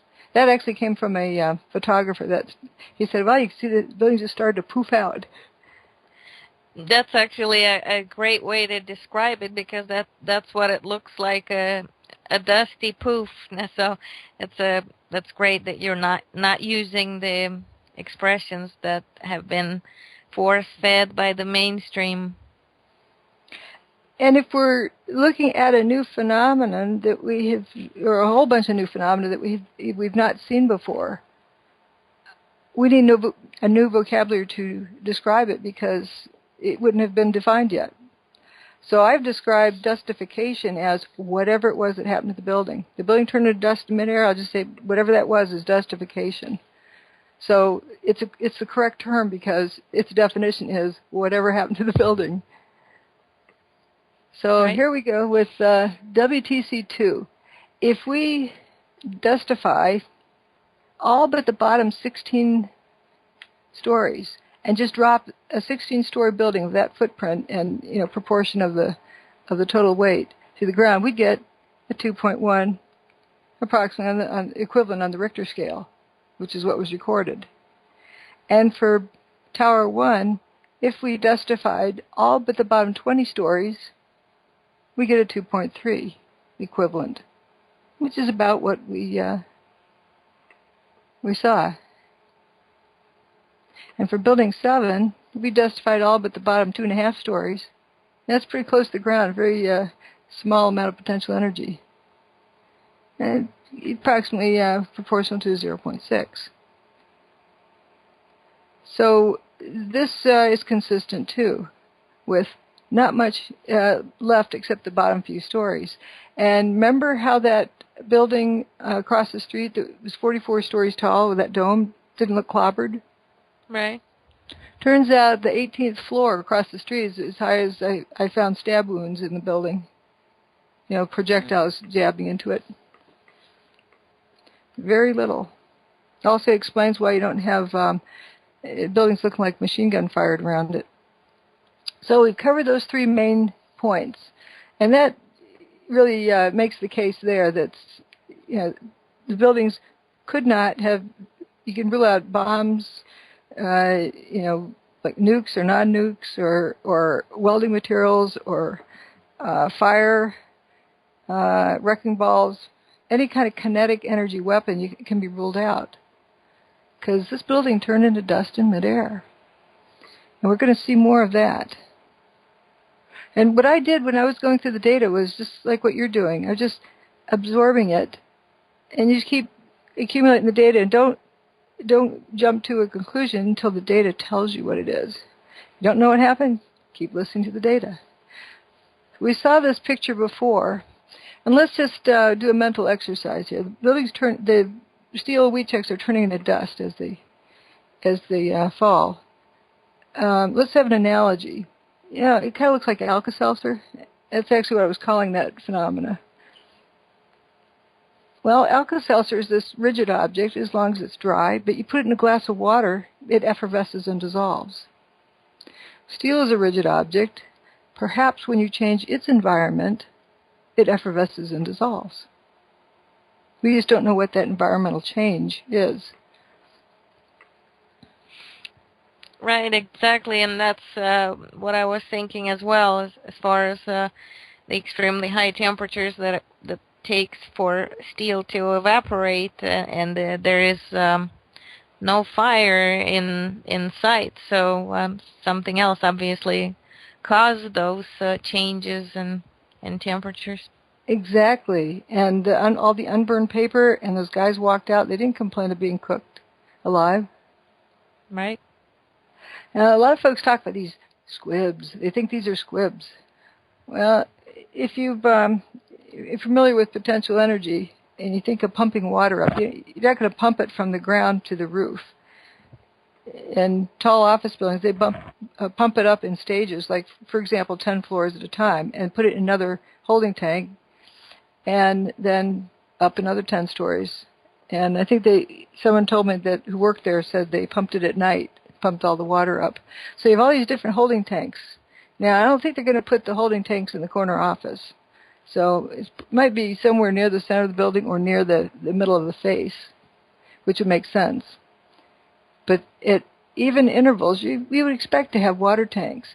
Now, if the whole building is turning to dust from the top down, and you have a pressure vessel, a water tank, it's a pressure vessel, and the walls are dissolving and weakening, it's going to come to a point where it's going to rupture. And you're going to have all this water shooting out like an exploding pressure vessel. I don't know if this is what that is, but, you know, to me it's very likely. But it's something. But the question becomes, why isn't there more stuff squirting out? If you're mashing this building down to the ground, you got a whole lot of stuff inside that's got to get turned to dust and then squirt out of the way.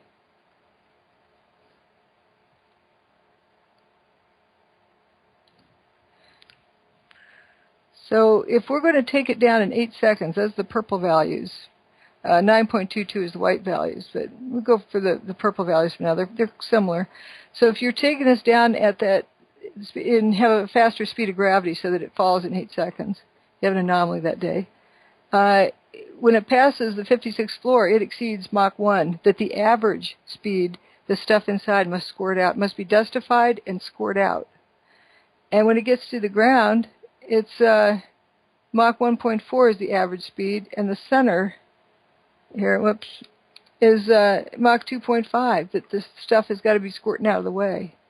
It is like a Coke can on the windowsill, somebody's desk. You know, all that gets dustified and it's got to get out of the way because it wasn't left. So all the adjacent buildings should look machine gun fired, shouldn't they? They should. You know, when they build airports, they have like this engine run-up patch at the end of the runway. That's where you're supposed to engine run-up, and there's this one idiot poor guy, I shouldn't make fun of him. He probably felt really bad for trashing a Boeing airplane. But he did the engine run up on the tarmac. And just the wind speed coming out of those engines tore up the tarmac and blew holes through the tail of the plane. Just totally destroyed the plane. Mm-hmm. And that certainly isn't Mach 2.5. And there's people who said they heard, explosions, so therefore there's bombs in the building. Let's see if I can do my acting job here. Oh, I heard an explosion downstairs.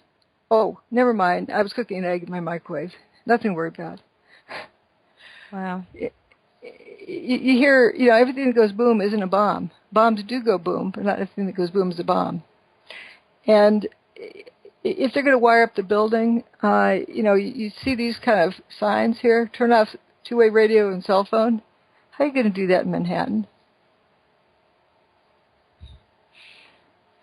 And wire up a whole building, it's a little bit something else to think about. But Scott packs, those are the air tanks that the firefighters wear so they can breathe clean air when they're in a smoky environment. They also have various monitoring gizmos on them that send off an alarm, like if the firefighter's down and unconscious, he's not moving, his alarm that goes off in Scott pack makes that whistly sound so that his buddies know where to find him even if they can't see him. And here's this pressurized air tank.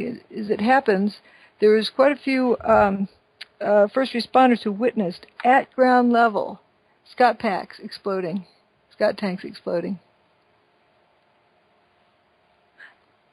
They're on fire trucks or in ambulances. I've got some of the sample testimonies here. I'll just point out the blue part.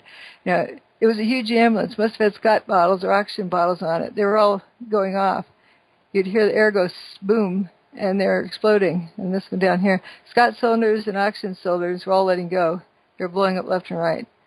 This is an interesting one, the bottom, about the toasted car park. I remember, too, the cars started to explode inside the parking lot. I mean, the cars started cooking off. They started going off, boom, boom, boom. And this is my favorite one, Renee Davila. His boss is asking him, well, was your vehicle destroyed? Yeah, vehicle 219 was destroyed. Well, was it on fire? What? Boss, was it on fire? Fire? We saw the sucker blow up. We heard a boom. His vehicle just exploded at street level. This is probably the most important video here. And we're going to see, what happened to it? All right, let's see. I don't know why. Did I do something with the mouse? You'll see somewhere around in here there's going to be a column, or I call them all beams, just for simplicity. It's going to be emerging here, trailing dust. It's about to emerge. Keep focusing on it, and you'll see it big white one. I think that's it there. Is this it? Usually it's whiter looking than that. There it is. You see it? Mm-hmm. There. And keep watching it. You gonna tell me that dust with a more surface area to mass ratio is going to overtake it, or is that steel running out of dust, running out of material to eject?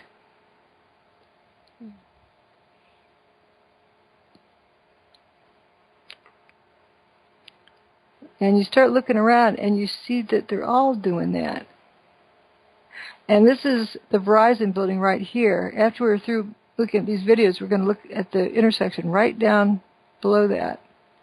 So this is a slow speed. Then the next one I'll play is the fast speed when this ends. But you can see all of the stuff is trailing dust. The beam just kind of dissolves as it goes. But where's that dust coming from? It's coming off of these members. But notice the aluminum cladding that's thrown free over here. It on the right side, it doesn't seem to be trailing dust the same way. Like it gets thrown free before it gets affected. Don't know. This is the northwest corner.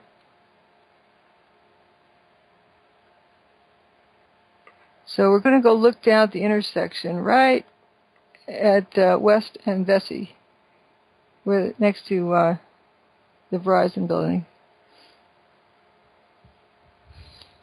Let's see, I think it plays one more time, then it's...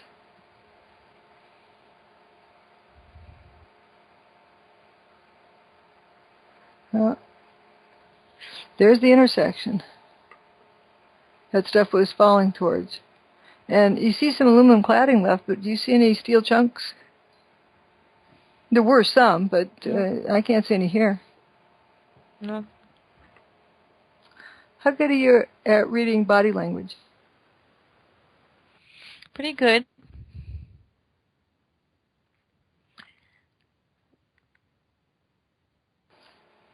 Like, what do you think this guy's thinking here? This one. Which one of them? This one here with his hands at his sides. I should, how about if I point to him that way? He's got his hands at his side. And then we have this one with his arms folded. Hands on his hips. Your pointer is still stuck, I guess. Oh. It's working for me, but... It's okay. It'll come back. Oh, I see it, but... Anyway, the guy with the backpack, is that what you're pointing out? Yeah, and there's several other ones. Now, when the towers started coming apart, of course they ran for cover, and they've now come out of their hiding places, and they're seeing what's left. And, like this guy down here, his hands on his hips, they're probably looking up there, you know, where there used to be a building. You're seeing blue sky. You're probably like, what the heck? I call this the Twilight Zone picture. You have entered the Twilight Zone. Yeah, I'm sure they were looking around, wondering when they're going to wake up. Yeah, this can't be for real. Look at all that unburned paper. That's surreal. And right to our right, if we turned around, look to our right, that's where the toasted car lot is. We'll see that later, where the cars are... I call them toasted so I don't have to say burnt, because we don't know if it was burnt. We don't know what happened to them. It's toast. It's history. You can't fix it. You got to get another one. And looking at the north face of Tower Building 7, you can see how it's about 10. It's about 1 second between each. This is like 11 seconds and 10 seconds on the clock. But this blob here hasn't advanced much. But look at those other areas where you have a whole bunch of more froth just pouring out of the building.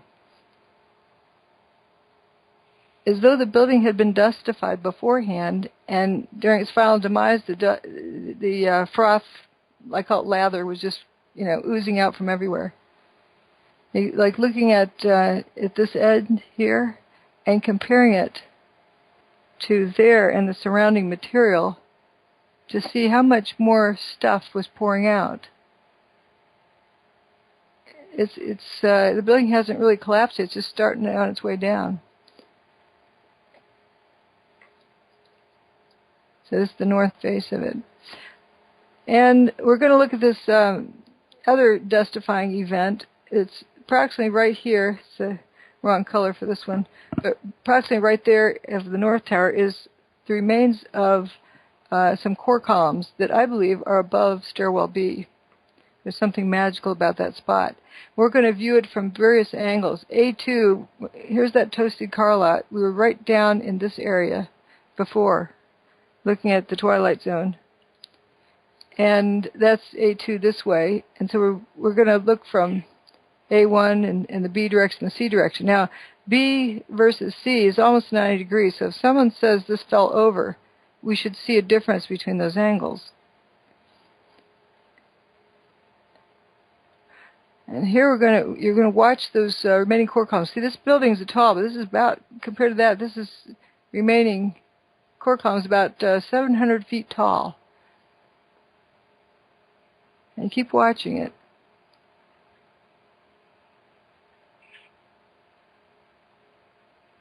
It just faints. And it disintegrates before it falls. It leaves a trail of dust behind it. Mm-hmm. And if that had been supporting floors, it no longer has to support those floors, so it should really be standing tall and strong. Yeah. It was rigid before it fainted. It wasn't buckled. I'm going to look at another image of this. You can see, I call this the banana peel. The floors were ripped away from it, and the rest of the building was ripped away from it, and you don't see any dust around there. You see blue sky behind it. So if someone's going to say that fell over and the dust is so fine it hung in the air, the dust that settled on it, well, when's the dust settling on it? You can't have it both ways. So going back to this one again. If the banana peel, the banana peel was just before, took place in time just before this stage.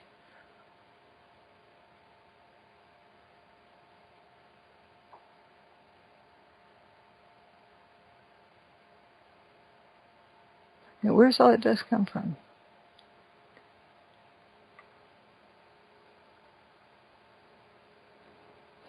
Remember, this here is a 47-story building. That's like 70 stories.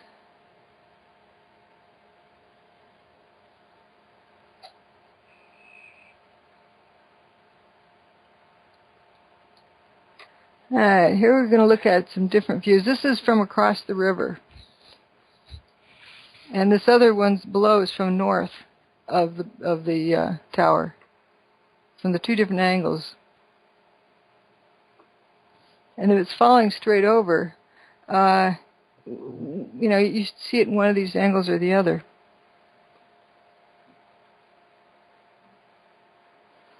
So it's just these images in a row. And you notice it goes from a crisp, you know, nice blue sky background. And then it's no longer a crisp background, but it's a silhouette of dust.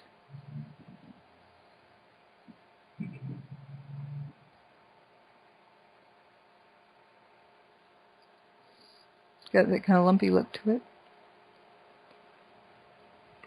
And one more. This is from across the river. You can see the individual floors. I tend to think that's stairway B up in there, but it's a group of the core columns. No dust up at the top part, but the dust is pouring off it like it's turning to dust, and dust is pouring downward. And a closer look of it, you know, on the left, you see it's crisp around there. So when would you have dust settling on it?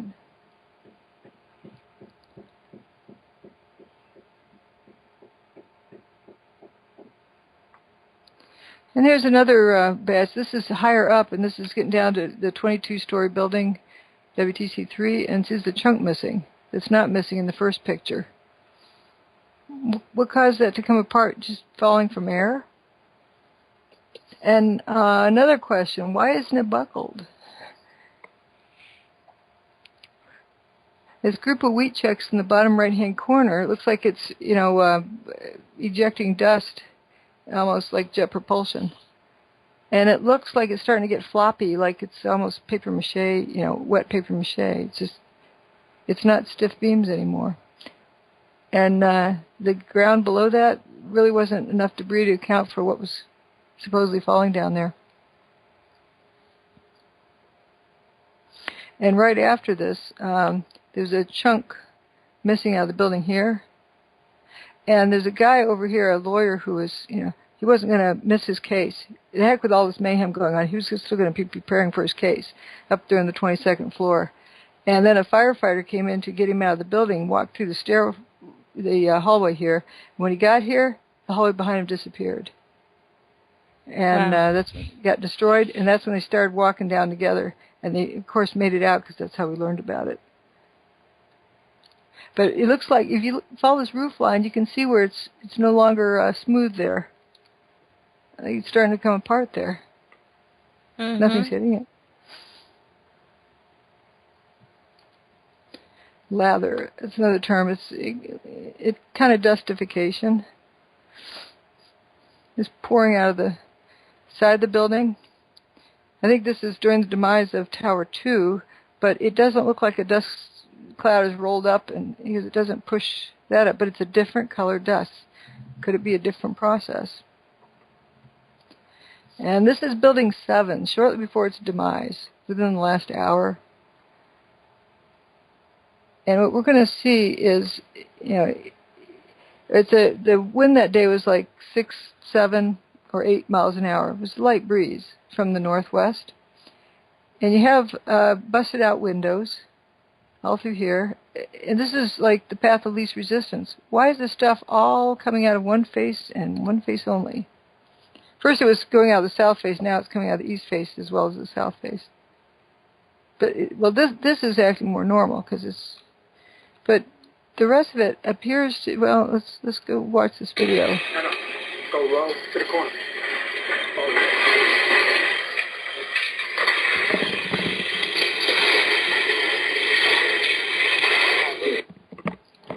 It's coming out like it's on a mission.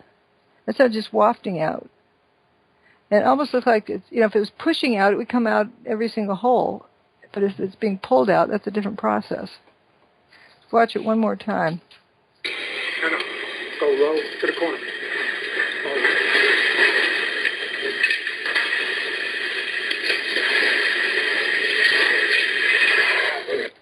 Why is it curling around instead of just wafting up?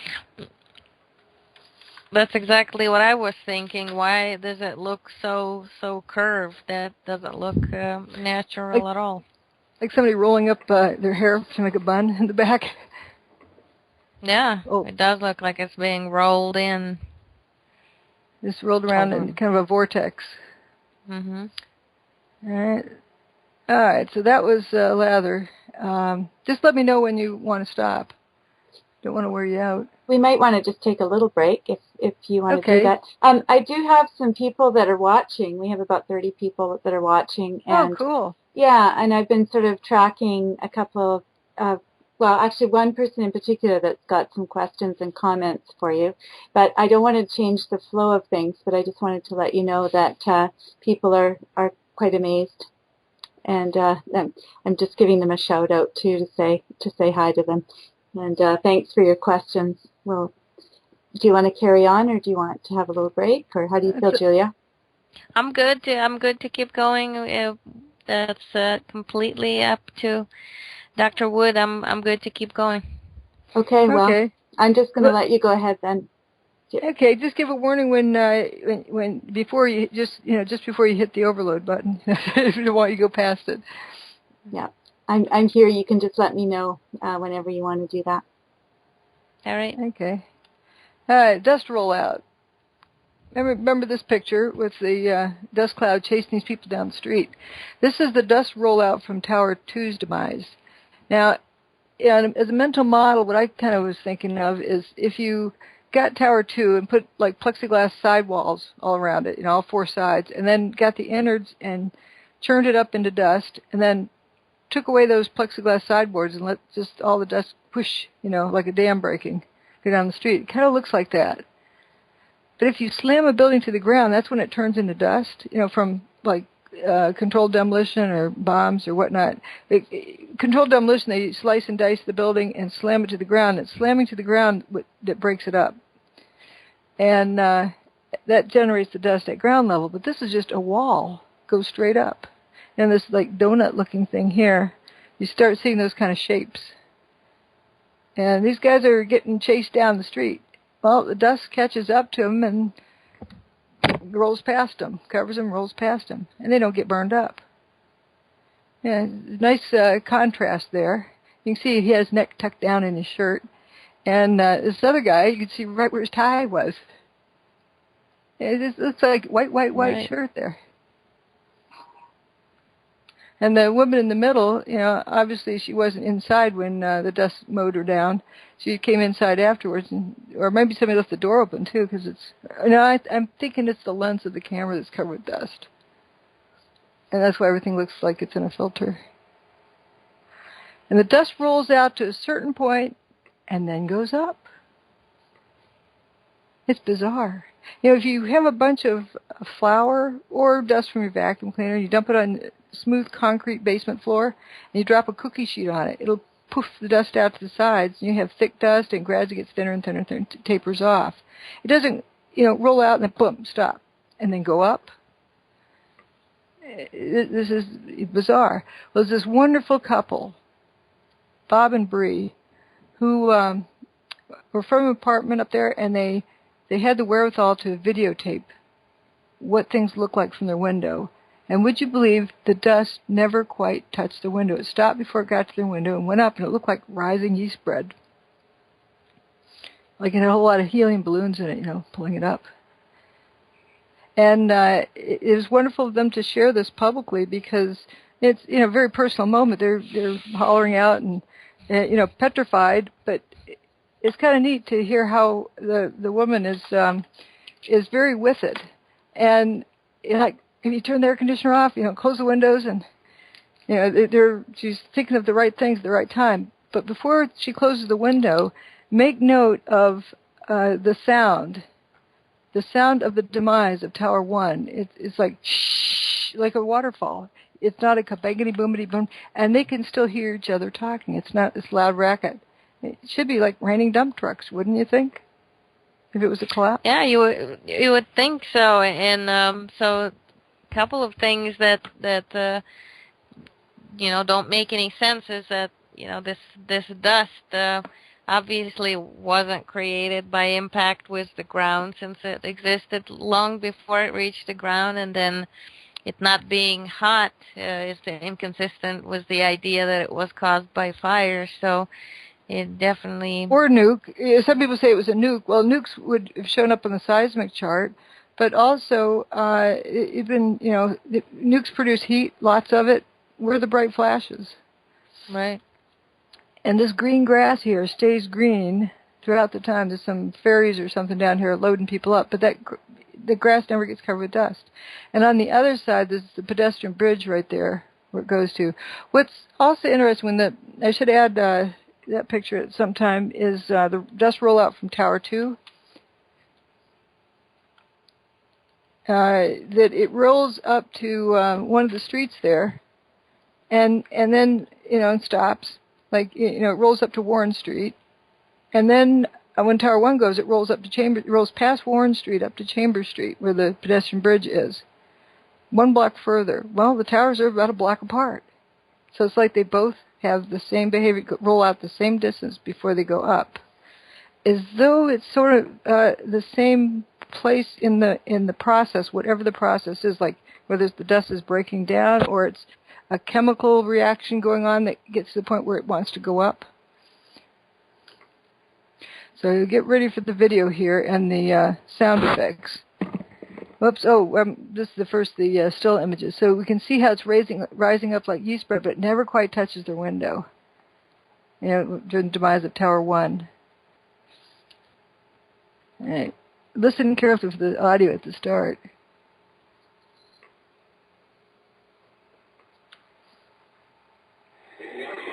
Oh my God! Oh my God!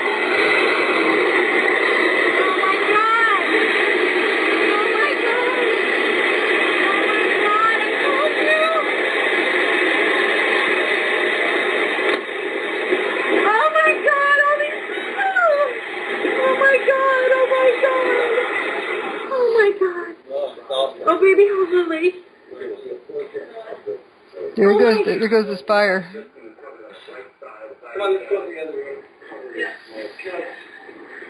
Is it dangerous? The smoke. Is the air conditioner turned off in the room?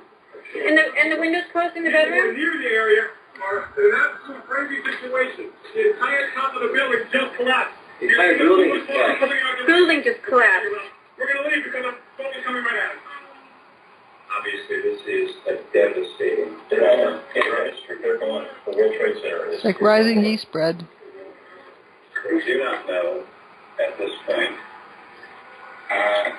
the extent of injuries or casualties, how many people were in these buildings trying to get out. We've seen some gut-wrenching. Oh, people are running away. They're running away. What are they going to do? You guys got to run away. Look at ABC News right now. I think it's going to be blown away from us. Yeah, no, the wind is being blown away. Olympic, incredible, not to do with me Tuesday morning. You were looking at live pictures of the World Trade Center where just a few minutes ago, within the last minute actually, the second Twin Tower The map. Just to recap, it was just joining us around 8:42 Eastern Time this morning here in New York City. A plane crashed into the right. So that's as far as it went. The World Trade Center, about 2/3 of the way up the building, leaving a huge gaping hole, huge fire, and tons of billowing smoke. About 25 minutes later, a second jet, believed to be a 727 or 737, then crashed on the second plane. All these people running away. I don't think dust clouds go up like that. Like if you're following a truck down a dirt road, you know, you get a little bit distance back and you're fine. The dust is all settled out. It doesn't keep going up. Yeah, there's definitely something propelling it to move, upward and outward. It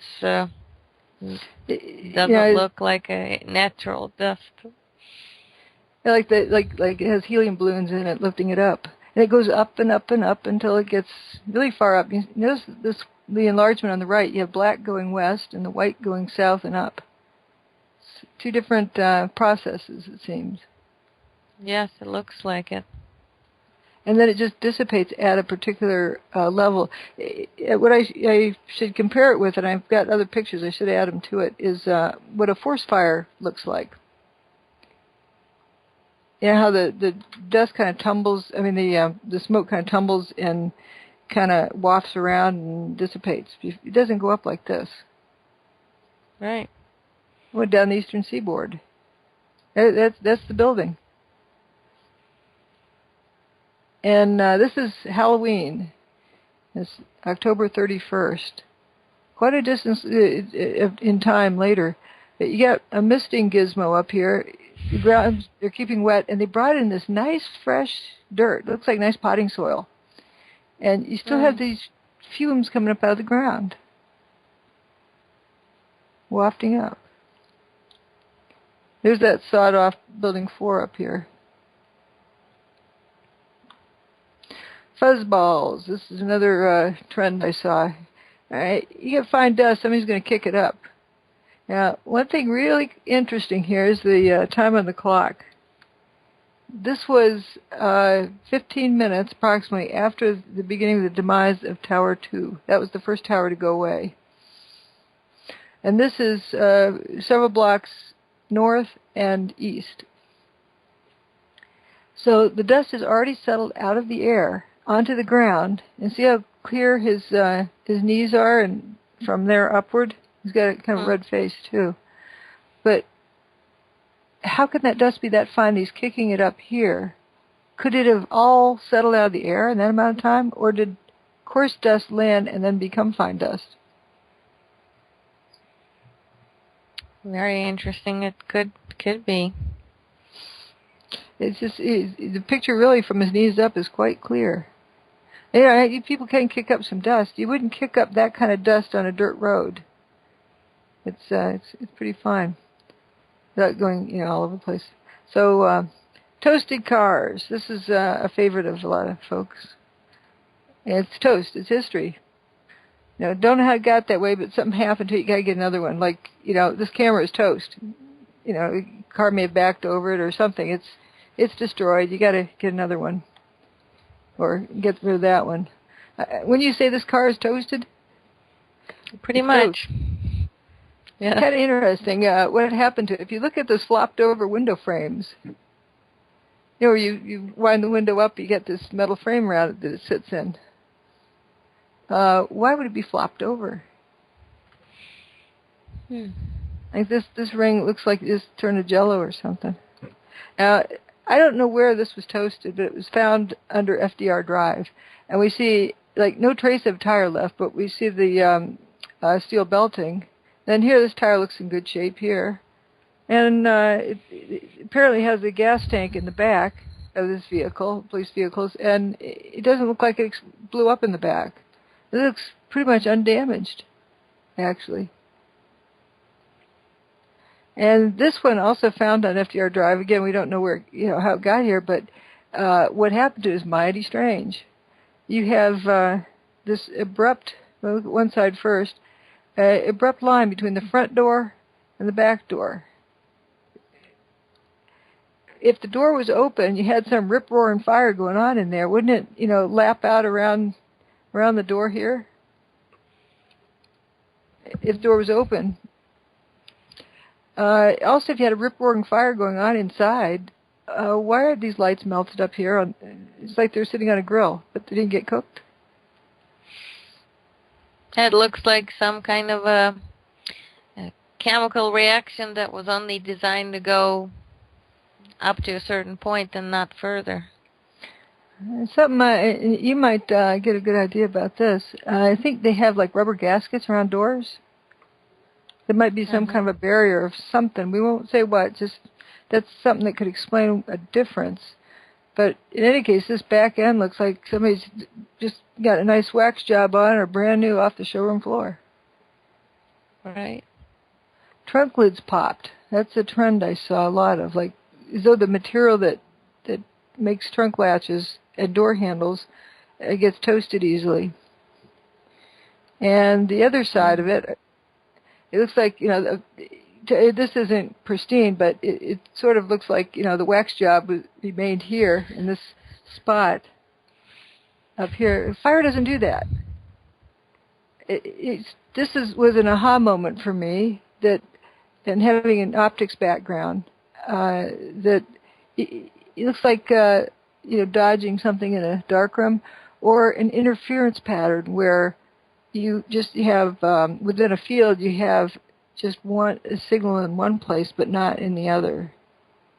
Because fire doesn't have, fire is black, white, shades of gray, it's...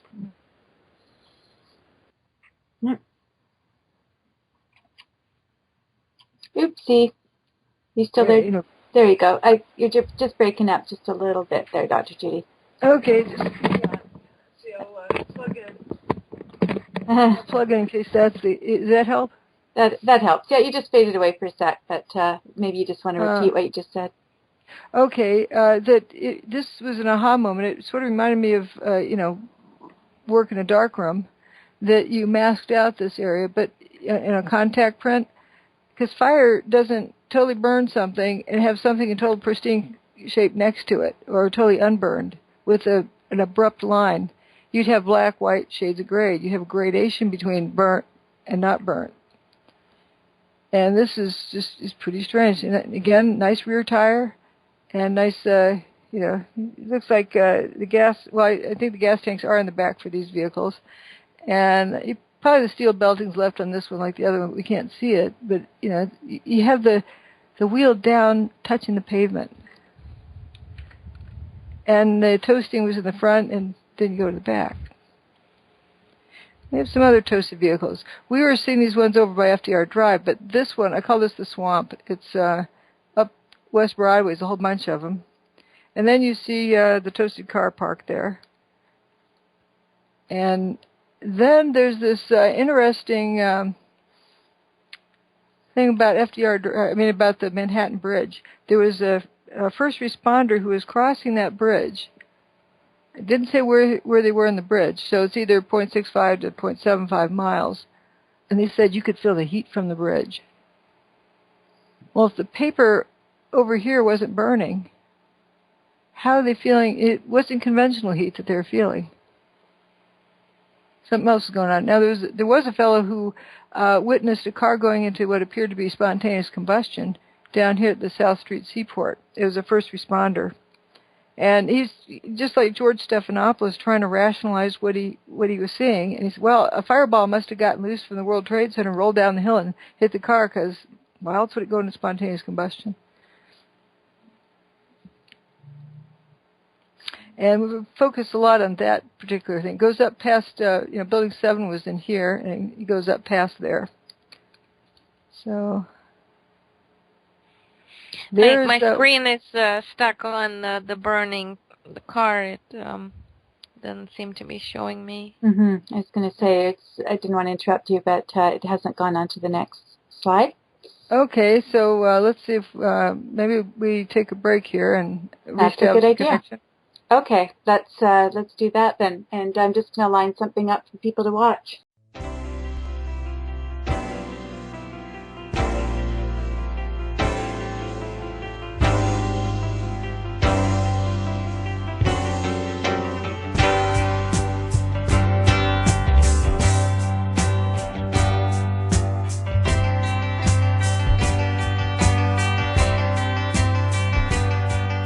didn't hear it, you didn't see it. You won't see nothing, no one, never in your life. You never heard it, how sad it all seems without any proof. You didn't hear it, you didn't see it. You never heard it, not a word of it. You won't see nothing, no one, never tell a soul. What you know is the truth.